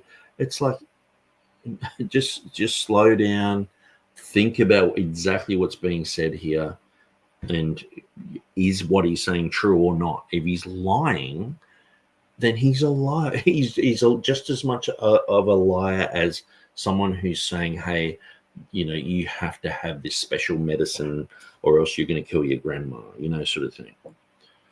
It's a lie. Hilly says, man, I was friends with a guy named David Cloud when I was a kid. I wonder if that's him. Yeah, that would be interesting. Calvin said David Cloud is one of my favorite preachers, teachers on Way of Life Ministries. Paul Anker says, maybe a stupid question, but can we say Erasmus saw the Communium in one of the texts that he had before him? Yes, absolutely. He saw it in the British Codex. So the British Codex is not Codex Montfortianus. That's what people say about it. They try and make out that these two are the same. Codex Montfortianus is a separate witness to the comma. That's in Dublin. That's the one they say, well, that was written in 1520, hot off the press, or hot off the, the handwritten copy, given to Erasmus. Like, there's a text with a comma. And he went, I've promised to put it in. I better put it in. All that story is just fabricated. And so Dan Wallace loves that story. James White loves that story. White seems to make things up, and people believe him because of his authoritative voice. Well, a con man is a confidence man. That's why people learn how to win friends and influence people. That's why they speak with confidence. They speak assertively. They say, I've seen people say outright lies, but they say it assertively, and everyone else is like, wow, I believe it. And I'm like, no, remember, that's not true. And you talk people out of it, and then they hate you because people want to be deceived. I remember Martin Luther, he made this interesting insight quote. He said, people want to be deceived. They want to be hoodwinked. When you say truth, people they repel. They're like, that's a bit too hard to handle. I'd rather hear the nice, lovely words that give me comfort. So anyway, back to James White. 100 years, because the papyri have been discovered since then, and they have verified many of these early readings. For example, in John chapter 1, verse 18, the 4 earliest manuscripts we have, the Gospel of John. Have they been tested? Why don't they test them? Wouldn't that be huge proof to the Muslims and to everyone else? They've just got this guesswork. I mean, even a lot of Christians are in doubt about how old these manuscripts are. It doesn't take much to unseat people. You're just like, well, they haven't tested any of these, and people are like, so they could be forgeries. Yeah, they could be. So why don't they test them and make their argument rock solid? Well, because if they test them and they get found out that Vaticanus and Sinaiticus aren't as old as they're saying, their whole house of cards just falls to the ground. P46, P75, Sinaiticus, and Vaticanus.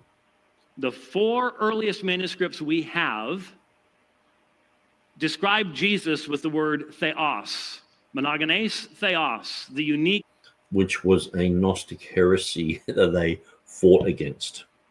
The only begotten God, because God can't be begotten. God, or the only Son who is God, however you want to translate. Because he's seen the ESV now, the only Son who is God. And that's their latest update, the only Son. They have the word Son there, which is a Textus Receptus reading of Weos. And they're saying they're getting it from, I think it was verse 14, where they add the word Son there. It says, the only begotten who is in the bosom of the Father, he hath declared him, or something like that. But in verse 14, it mentions the only begotten, but they, in the ESV, added Son there. So they've gone, well, we added it there, we can add it here as well. So they've got the only begotten Son who is God. So they've got the Textus Receptus reading and the Westcott and Horton mess, and they're just rubbing it all together, and it's like, wow, now we've come up with this super reading. And it's these weird places where it's like, leave the text alone for starters, but they just keep focusing on these weird places. So to squeeze in their Gnostic type of reading. I mean, I'm pretty sure Westcott and Hort didn't even put that in. I mean, George Van Smith, in his book, he was saying they should have put it in. Or he was talking about it anyway, but they only put it in the margin. I think they were just like, that's so Gnostic, we can't do that. But later on, they're like, oh, let's squeeze that from the margin, we'll squeeze it into the text. Then they had to redefine the word monogenes. And it's like, well, monogenes sort of means only begotten. Like if you went in a time machine back to the Bible days and you said, what does it mean? That's only begotten. If you went, to the 12th century, only begotten. You go to Greece today, modern Greece, what does it mean? Only begotten. And so it means only begotten. Unique is monodikos. It's a completely different word. Now, they try and make out that it means unique or one of a kind. So even John 3:16, they can't just change it there and then not change it everywhere else. So they've changed the dictionaries, they've changed everything. They've even changed John 3:16. For God so loved the world that he gave his only son, not only begotten, or one and only son, like a unique son. And so then they make this argument that, well, don't you know that Abraham had two sons? What about Ishmael? And it's like, have you ever read the Bible? The Bible says, God said to Abraham, take thy son, thine only son. Yeah, and take him up, and the story. And so God calls him the only son, to Abraham, in the Hebrew, in the Bible.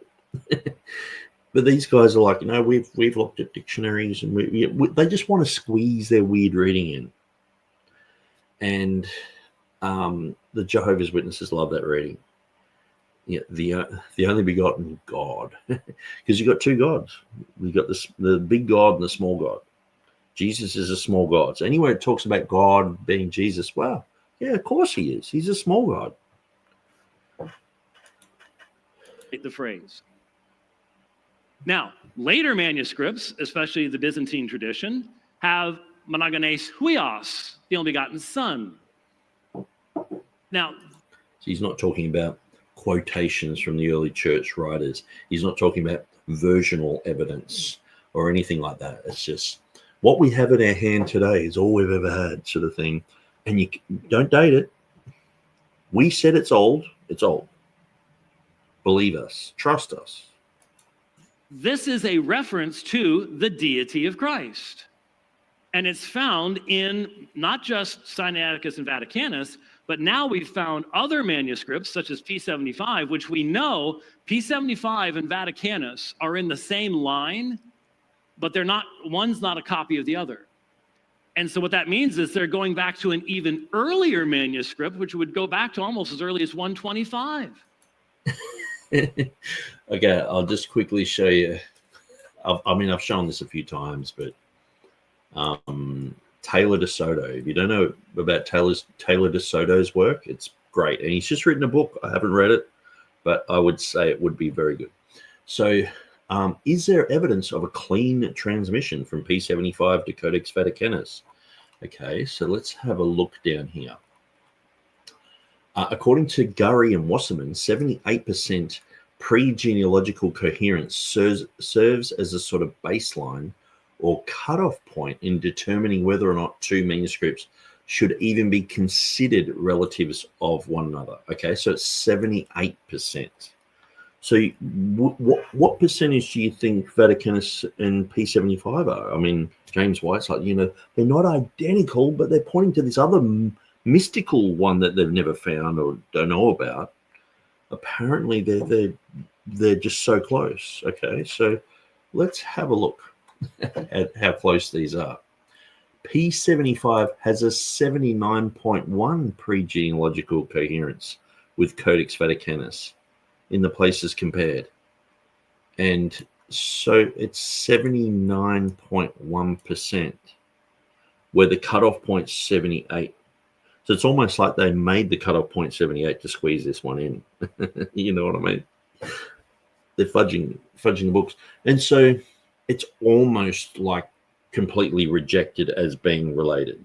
But it's like just 1% over, and it's like, yeah, we've made it over the line that some guy just made up. And then it's like they're related.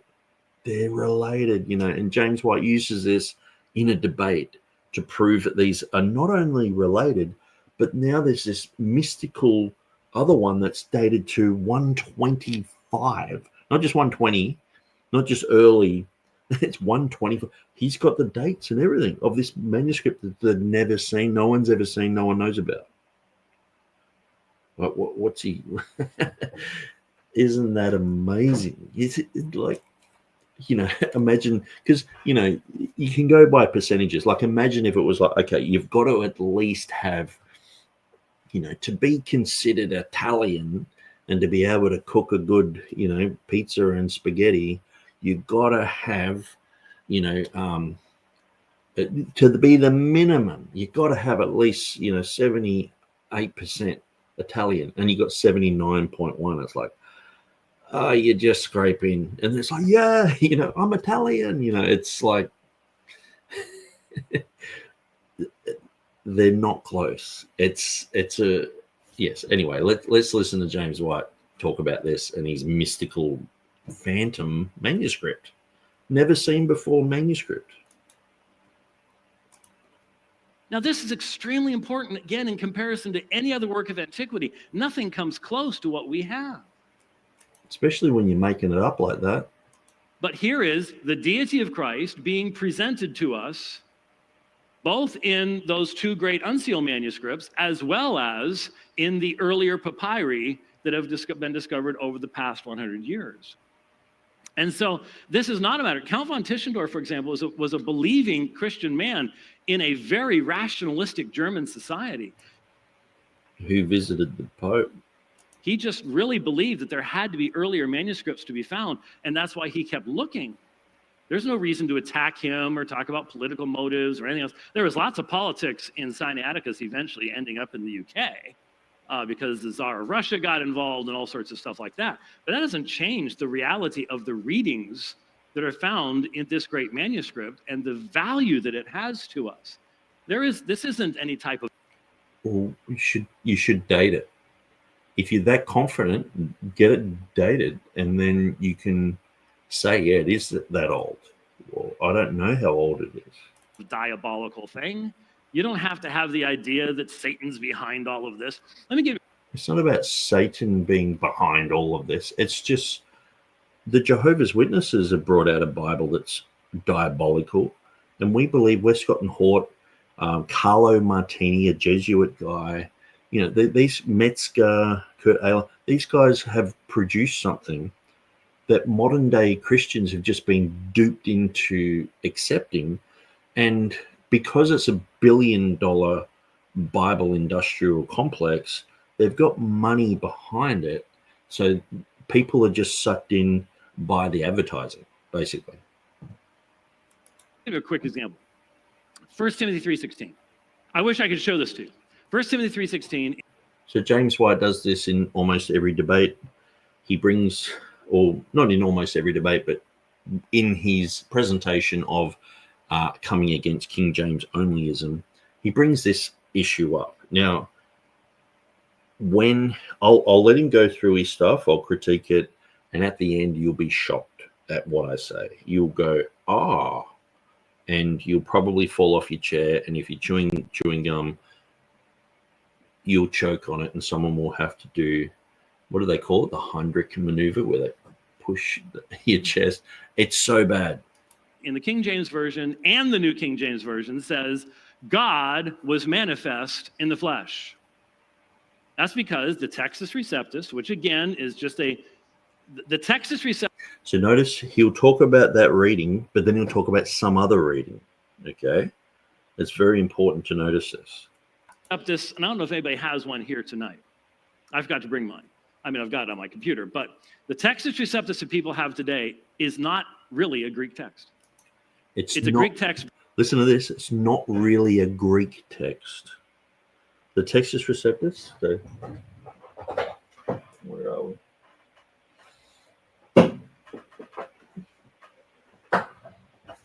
This is not really a Greek text.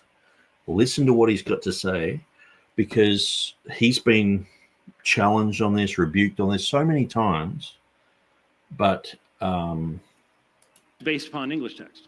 So he's saying it's based upon an English text. So it's a Greek text. It's a back So this is one of the lies about the Textus Receptus. It's a back translation of an English text. Okay. Scrivener produced it at the end of the 19th century. And what he did is he took the 5 editions of Erasmus, he took Stephanus, he took Beza, and when they disagreed, because they didn't all say the same thing, they had textual variants. The Textus Receptus varies over 1,800 times from the majority text. So now we've got lie upon lie upon lie. Okay. The Textus Receptus used to be called the majority text because they had the minority text that Westcott and Hort were using. So the rest of it's the majority text. Okay. Then in the 1980s, Hodges and Fasted created a text, and they're like, what do we call it? It's like, well, the majority text. So it's like, okay, that's it. Now, Jay Green, in his interlinear, he has some majority text notes. That's in the 1960s and 70s. That was coming about. Pickering and a few others, they started calling it majority text. And so eventually this name stuck for that particular group who were following the 300 manuscripts by, was it von Soden? And so, or Caspar and A. Gregory, I always get them confused. And so those 300 manuscripts, they said they represent the majority, and so they created the majority text. So people like James White, who knows better, he actually goes, well, they claim the Textus Receptus is the majority text, but look, they've just created this majority text. It doesn't match up. There's 1,800 differences. They lose their mind over that. But really, the Textus Receptus it used to be called the majority text. It's just a name. How can you know 100 years before that someone's going to turn up and create a book called the majority text? Of course, you're not going to agree with that. That would be anachronistic. But he knows this. So they use this type of argumentation to say the Textus Receptus is not based upon the majority text. So why did people call it the majority text based text? So it's like me, saying, hey, I trust in the message. The message is so important. The message is what I want to bring across to you. The message, and then, 100 years later, someone produced the Message Bible and said, he was talking about the Message Bible. That's how deceptive it is. James White is being deceptive. He knows he's being deceptive on this. He's been corrected on this many times, but he just refuses to to change his rhetoric. Okay, so this is just another. Remember, he's talking about 1 Timothy 3:16, and then he's gone to the Textus Receptus is a back translation of an English text, which is a lie, and I'm about to talk about that. But then he's gone on to all this other rubbish, and the majority text and twisting, 1,800 differences, and it's like, yeah. And so he is being deceptive here, okay, deliberately deceptive. So let's continue on for a sec, and then I'll get back to talking about Scrivener. They're not the same thing. And so what he did is when they did have a variance, how did he determine what he was going to put into his text? He looked at the English translation called the King James Version. That's because he was commissioned by Westcott and Hort. So Ellicott, who was running the committee, he commissioned Scrivener to do this. Okay, so it's not like he was a TR guy or anything. He's sitting there with George Van Smith. He's just as guilty as Westcott and Hort on a lot of things. But he clearly, if you can look up online, if you type in Scrivener 1881 Textus Receptus, it'll come up. And you can read his preface, and he says that he follows the text of Theodore Beza. Okay. Now, he says that there's 190 differences between his text and Theodore Beza's. Okay. So basically he's saying it's Theodore Beza's text, but there's 190 differences. Now, remember I said there's 260 chapters in the New Testament. So that's not even one change. And that can be just one letter change. That's not even one change per chapter. You've got 190. So, but even then, when you look at these changes, it's Beelzebul or Beelzebub. Now, what are they going to translate Beelzebul into? They're going to translate it as Beelzebub because that's how we know it in English. It was the same in 1611. That's what they knew. So Scrivener was like, well, I want to change it to Beelzebul. No, he actually said, I want to change it back to Beelzebub. So Beza had Beelzebub. It's translated into Beelzebub, but not understanding that the translators were guided by some rules, that Bancroft's rules, that you keep the common names. So you don't call Paul Paulos. You don't call James Jacobus. You call them James and Paul. That's what you do. Now, Timothy has Timothy and Timotheos because they were both very popular because of one of Shakespeare's plays. And so that's used like that. Even Judah, Judah could be Judas. It can be Jude, or it can be Judah. So those three names from the same Greek word, but they had to make that distinction, or else you're reading the book of Judas. And people are like, oh, is that the guy who hung himself? You know. And so just having Jude, it just makes it a little bit more palatable for the English person.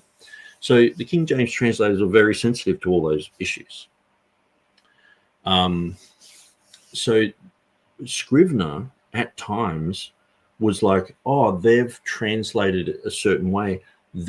So the underlying, he was trying to change the Greek to match the English at times, which is just silly.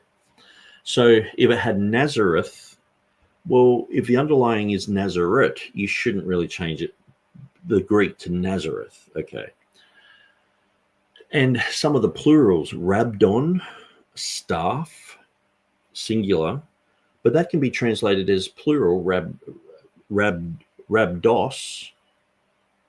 Yeah, Rabdon is singular, Rabdos is the plural, because you're talking to a crowd of people. So he's like, I want to change it to Rabdos. But it's unnecessary. So out of the 190, about 170 are not translatable. They just mean nothing. And even if you look at like Beelzebub and Beelzebul, Scrivener, there's 5 times that appears in the New Testament. I'm pretty sure 5. And he only changed it once, the first time. The rest of them have Beelzebul. So why did he bother changing just one, you know? So he wasn't that great at what he did, okay? But he said, I've used the text of Beza. So there's only about 20 differences between his text and Beza's text. The rest of them are sort of phonetic or plural, which they're translated plural anyway. It's like if I said, don't bring your phone, it's singular. But if I'm talking to 100 people, well, it's talking about multiple phones. So you can translate something plural from a singular Greek word or a Hebrew word or whatever. So these are the issues. So basically, the difference between this and Theodore Beza is about 20 differences. Now, 20 differences is splitting hairs. When you think Vaticanus and Sinaiticus have 3,000 differences just in the Gospels. Now, if you were to use the other 17 methods of tabulation that Hoskier talked about, it would have been innumerable. But he only just talked about basic things. They were sort of like the biggest things. But if he actually went through them like they do with Byzantine manuscripts, there would have been just thousands and thousands, and just in the Gospels alone. So we're talking about 20 differences between that and Beza. Now, the King James translators, they formulated their own Greek text. They got the text of Theodore Beza. So let's just say that this is Beza's text here. Okay, they got text of Theodore Beza, and they said we're going to translate from this. And then they said there's about 20 places we want to change. So they formulated their own Greek text. They weren't commissioned to print that with the English because Beza's was so close. It would have been pretty much plagiarism.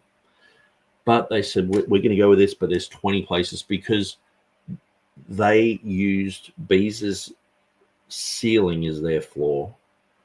Beza had a whole bunch of annotations where he had been talking about variants and stuff for years and years and years. Fresh eyes looking at that, the King James translators who were, impeccable scholars, knew the languages very well, knew Greek, despite what James White says, they were only interested in Latin. What a lie. John Boyce, 30,000 pages of his own diary, all in Greek when he died. No, they're only interested in Latin. Why are you saying these lies? It's just lies, And so Beza's text was used. They did the English. Now, if they were cross-checking every instance of, if they were say doing, the book of Luke or whatever, and they were sending that off to the other 5 committees to all have a look at, wouldn't they just go, oh, hang on, you've mistranslated this here. How come you got this extra word? They would have had to have had a consensus as to what the original is. So they would have had Beza's text with those 20 places marked up. Now, we don't have that much information about what they did because Guildford Hall, which was like a museum for the King James Bible, in 1666, it burnt to the ground along with 437 acres of London. London burnt for weeks and they couldn't put it out. And this museum burnt to the ground with all this information in it. So I think if we had that information, it would just have basically the text of Beza with these 20 marked up differences. Now, we've got a few things like John Boyce's notes and a few other things, but people still get confused as to where these fit in or what they used. And I've heard, people say, oh, well, they would have done this and they would have done that. And then you listen to Norton and a few other guys. But sometimes it just doesn't fit well. And it's like, nah. But the thing is, if you look at Beza's text, it's pretty much exactly the same as the King James Bible, except for 20 places. And so when James White's saying this is a back translation from the English, Ellicott, they were doing an English Bible, okay, in 1881. Westcott and Hort were doing an English Bible, but they wanted to show people where there was a departure from Greek. So they had to sort of go, well, let's do the closest that the King James translators had used. Now, Scrivener, he made a few unnecessary changes to do with phonetics and all the rest of it, plurals, etc. But it's not a big deal. He's making out this is a huge deal. It's just not. It's just, and I've often said this story. It's like Beza went and killed the beast. He's gone and got this animal, skinned it. He's cut it up into pieces. He's marinated it. He's cooked it. He's seasoned it. He's done everything to it. He's chopped it all up, put it on a plate with some vegetables, and then Scrivener has come along and served it on a table. But really, all the work was Beza's, wasn't it? And so. And then what Scrivener did at the end, he got a little bit of salt and pepper and went. Now there's 170 bits of pepper there that I don't think helps. It actually doesn't taste any good with the pepper. But the 20 little bits of salt, yeah, that's true. 20. So anyway, there's James White's like, this is a complete fabrication from an English text. Well, if you even just read Scrivener's own words, he's like, no, it's Beza's text. And I've got 190 places where I've amended it. And then I've gone through lots of these places and gone, that's unnecessary. And some of them are just from typos, or some of them are from him not recognizing there's a comma. It's printed in the line in the margin. So he didn't see it, and he's like, oh, it's a mistake. And he's got this whole thing on it, and that's one of the 109. So you got 189 there.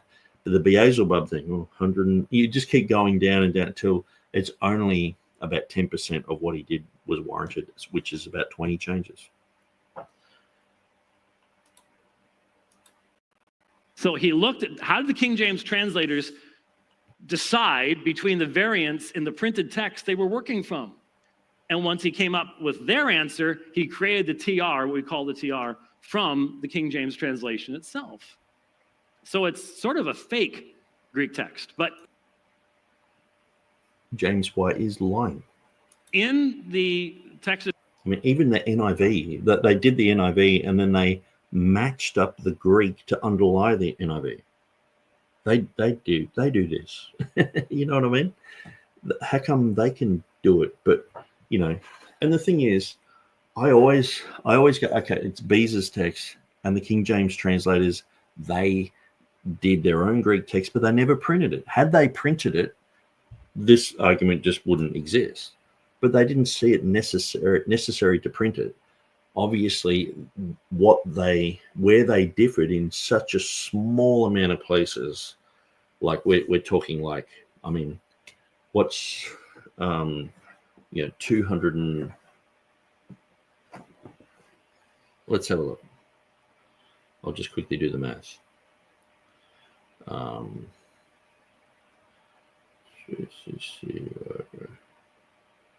So we're looking at one change every 13 chapters. It's a complete back translation. And you see why I say that James White's a liar, Textus Receptus, in 1 Timothy 3:16, it says God was manifest in the flesh. If you look at the LSB or NASB or so, it says he who was manifest in the flesh. Now, he who and God don't sound like they're very close to each other, do they? I'd love to be able to show this to you. But in the original language, in Greek, in what's called uncial or majuscule text, for the first 900 years of the presentation of the New Testament, the copy of the New Testament, it was written in all capital forms, no spaces between words, and almost no punctuation. Try reading that. It can get to be a mess. And the fact of the matter is, the word God was what's called a nomina sacra, one of the sacred names. We don't know why, but Christians from the beginning, they abbreviated God, Lord, Jesus, Spirit, and a number of other terms that were in reference to deity in one or in 2 or 3 letter abbreviations. And they put a line over the top. That's how you know you're looking at a Christian manuscript. We don't know why they did it, but they did. And the term theos, theta, sigma, is basically a big O with a line across, and then the sigma form. Hos, the sigma form in the old was like a capital C.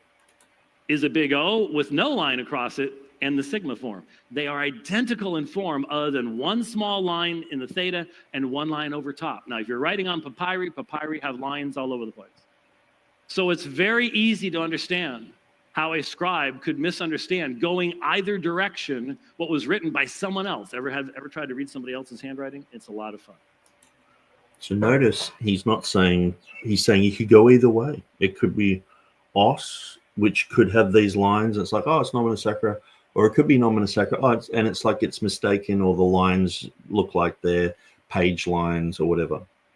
So notice that he's not saying it's wrong or it's right, is he? And you're going to find out in a sec why. So there's no reason to even think that there is some kind of diabolical, demonic thing going on here because, there's a difference there. Well, there's a difference in John 1:18 too. We need to be aware of these things. If you're going to defend the deity of Christ with Muslims or Jehovah's Witnesses or whatever else, you need to be aware of those differences. You need to be aware of where the New Testament came from. No question about it, because they've got the internet just like we do. So we need to be aware of those things.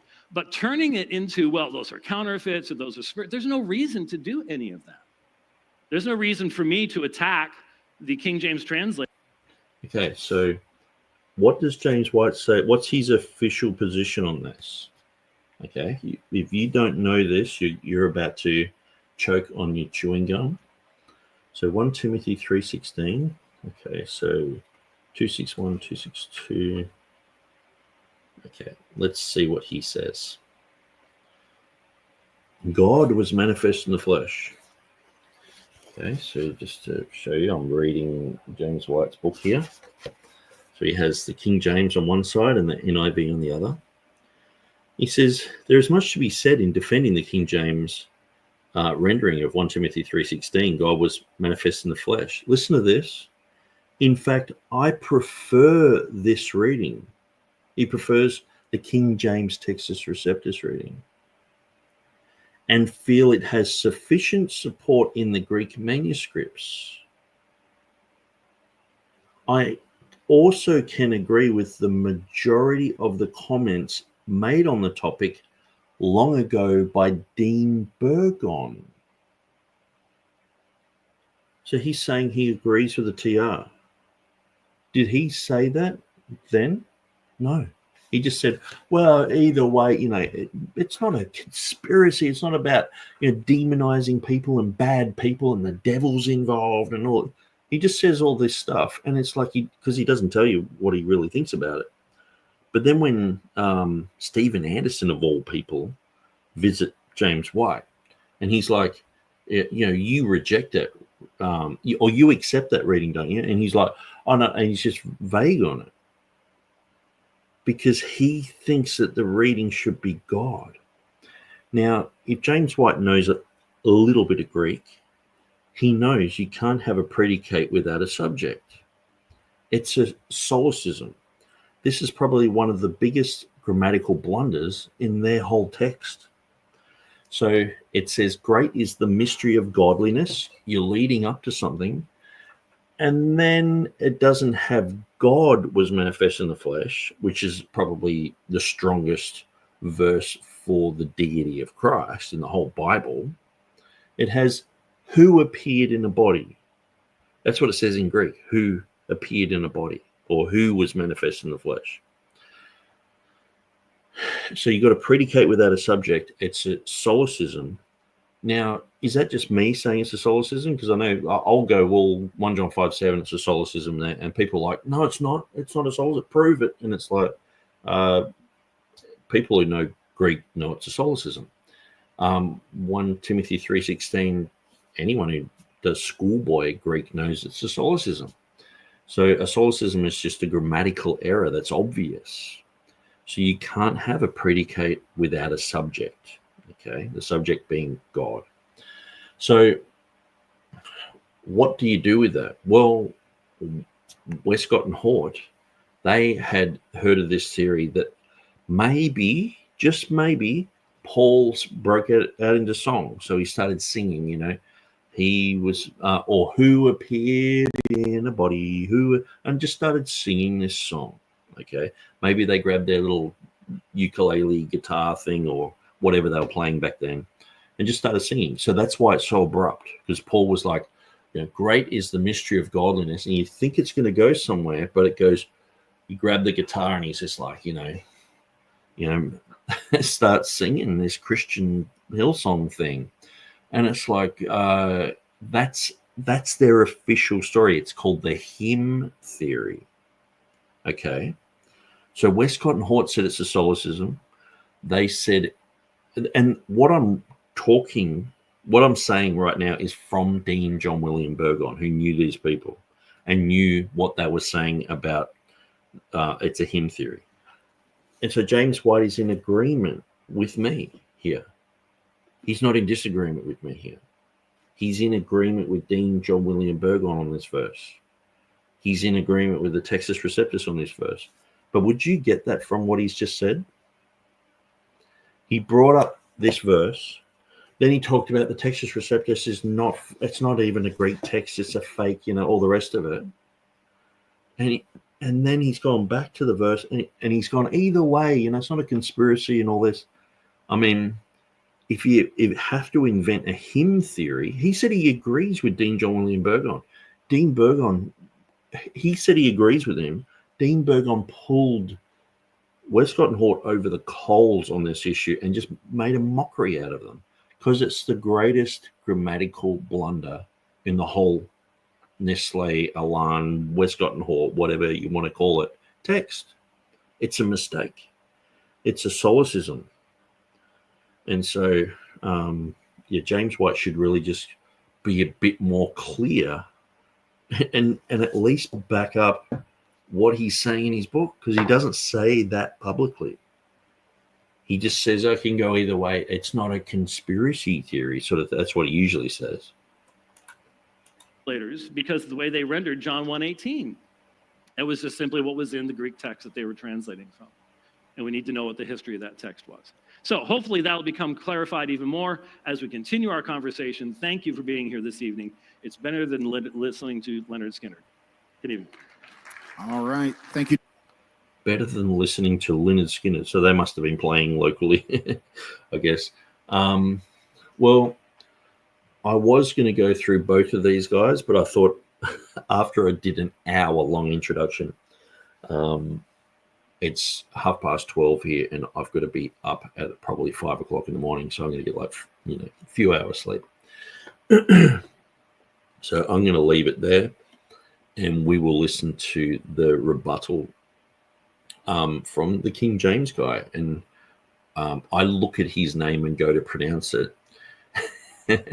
Anything that's sort of like a Frenchy type of name, I just butcher it, so I won't disrespect that gentleman. I'll just quickly go through the comments. We'll see what's there. And but yeah, I just wanted to sort of chip away at this because I know I'm going to be really busy, especially preparing for the debate with TurretinFan in about 10 days on Revelation 16:5. That's going to be cool. Calvin said, if you watch Tares Among the Wheat, he tells you exactly who started paleography, i.e. the dating of manuscripts. It's on YouTube. I also recommend Bridge to Babylon, third in the series. Yes, so I'm pretty sure, yeah, it was the Jesuits who started that, the Roman Catholics. And it was the Jesuits who started paleography. Jean Mabillon and Bernard de Montfaucon, both Roman Catholics, go figure. And that, yeah, the Heimlich maneuver. Did you spit out your chewing gum or did you breathe it in? I'm sure if you've never heard James White talk about 1 Timothy 3:16, when I said that he agrees with us and Gene Burgon on that, you might have choked. And so brace yourself. David Cloud, the David Cloud I knew had an older brother, Larry. Okay, so I'm not sure about that. I'll skip through this. Is it he who or Yahoo? Or maybe that, they were trying to, that's where they got the name of Yahweh from. Yehu. Yehu. When I see James White in the flesh, I've seen him before. He refused to take my book. But if I see him in the flesh, I'll say, so do you think it's Theos or Yehu? Hudson, I better not crack any more jokes. I'm starting to fall asleep. One string banjo, who appeared in a body? Yeah, we got to get that song happening. I might just get Udio. If you go to Udio, it's like studio, but Udio, Google run it. And you can put in your own lyrics, and it just creates awesome songs. I might get that song down, like who appeared in a body, and just create a song, and that'll be the official one. But see, James White agrees with us. He's on our side with this verse. I mean, once I say that James White's on our side, because people start defending it, they're like, oh, no, it's not a solecism. Oh, no, they didn't make up a hymn theory. No, and I'm like, oh, James White agrees with me. And they're like, oh, okay. Poor Anchor, if you take out the comment, you can still make sense of the text. If you take out the comment, it's got a solecism in there. So I contacted Georgios Babiniotis, world-leading expert in the Greek language, written 200 books on the Greek language and 6 dictionaries. He said you have to have verse 7 to justify the grammatical changes in verse 8, and it is a syntactic parallelism. That's what the text is, and so very interesting.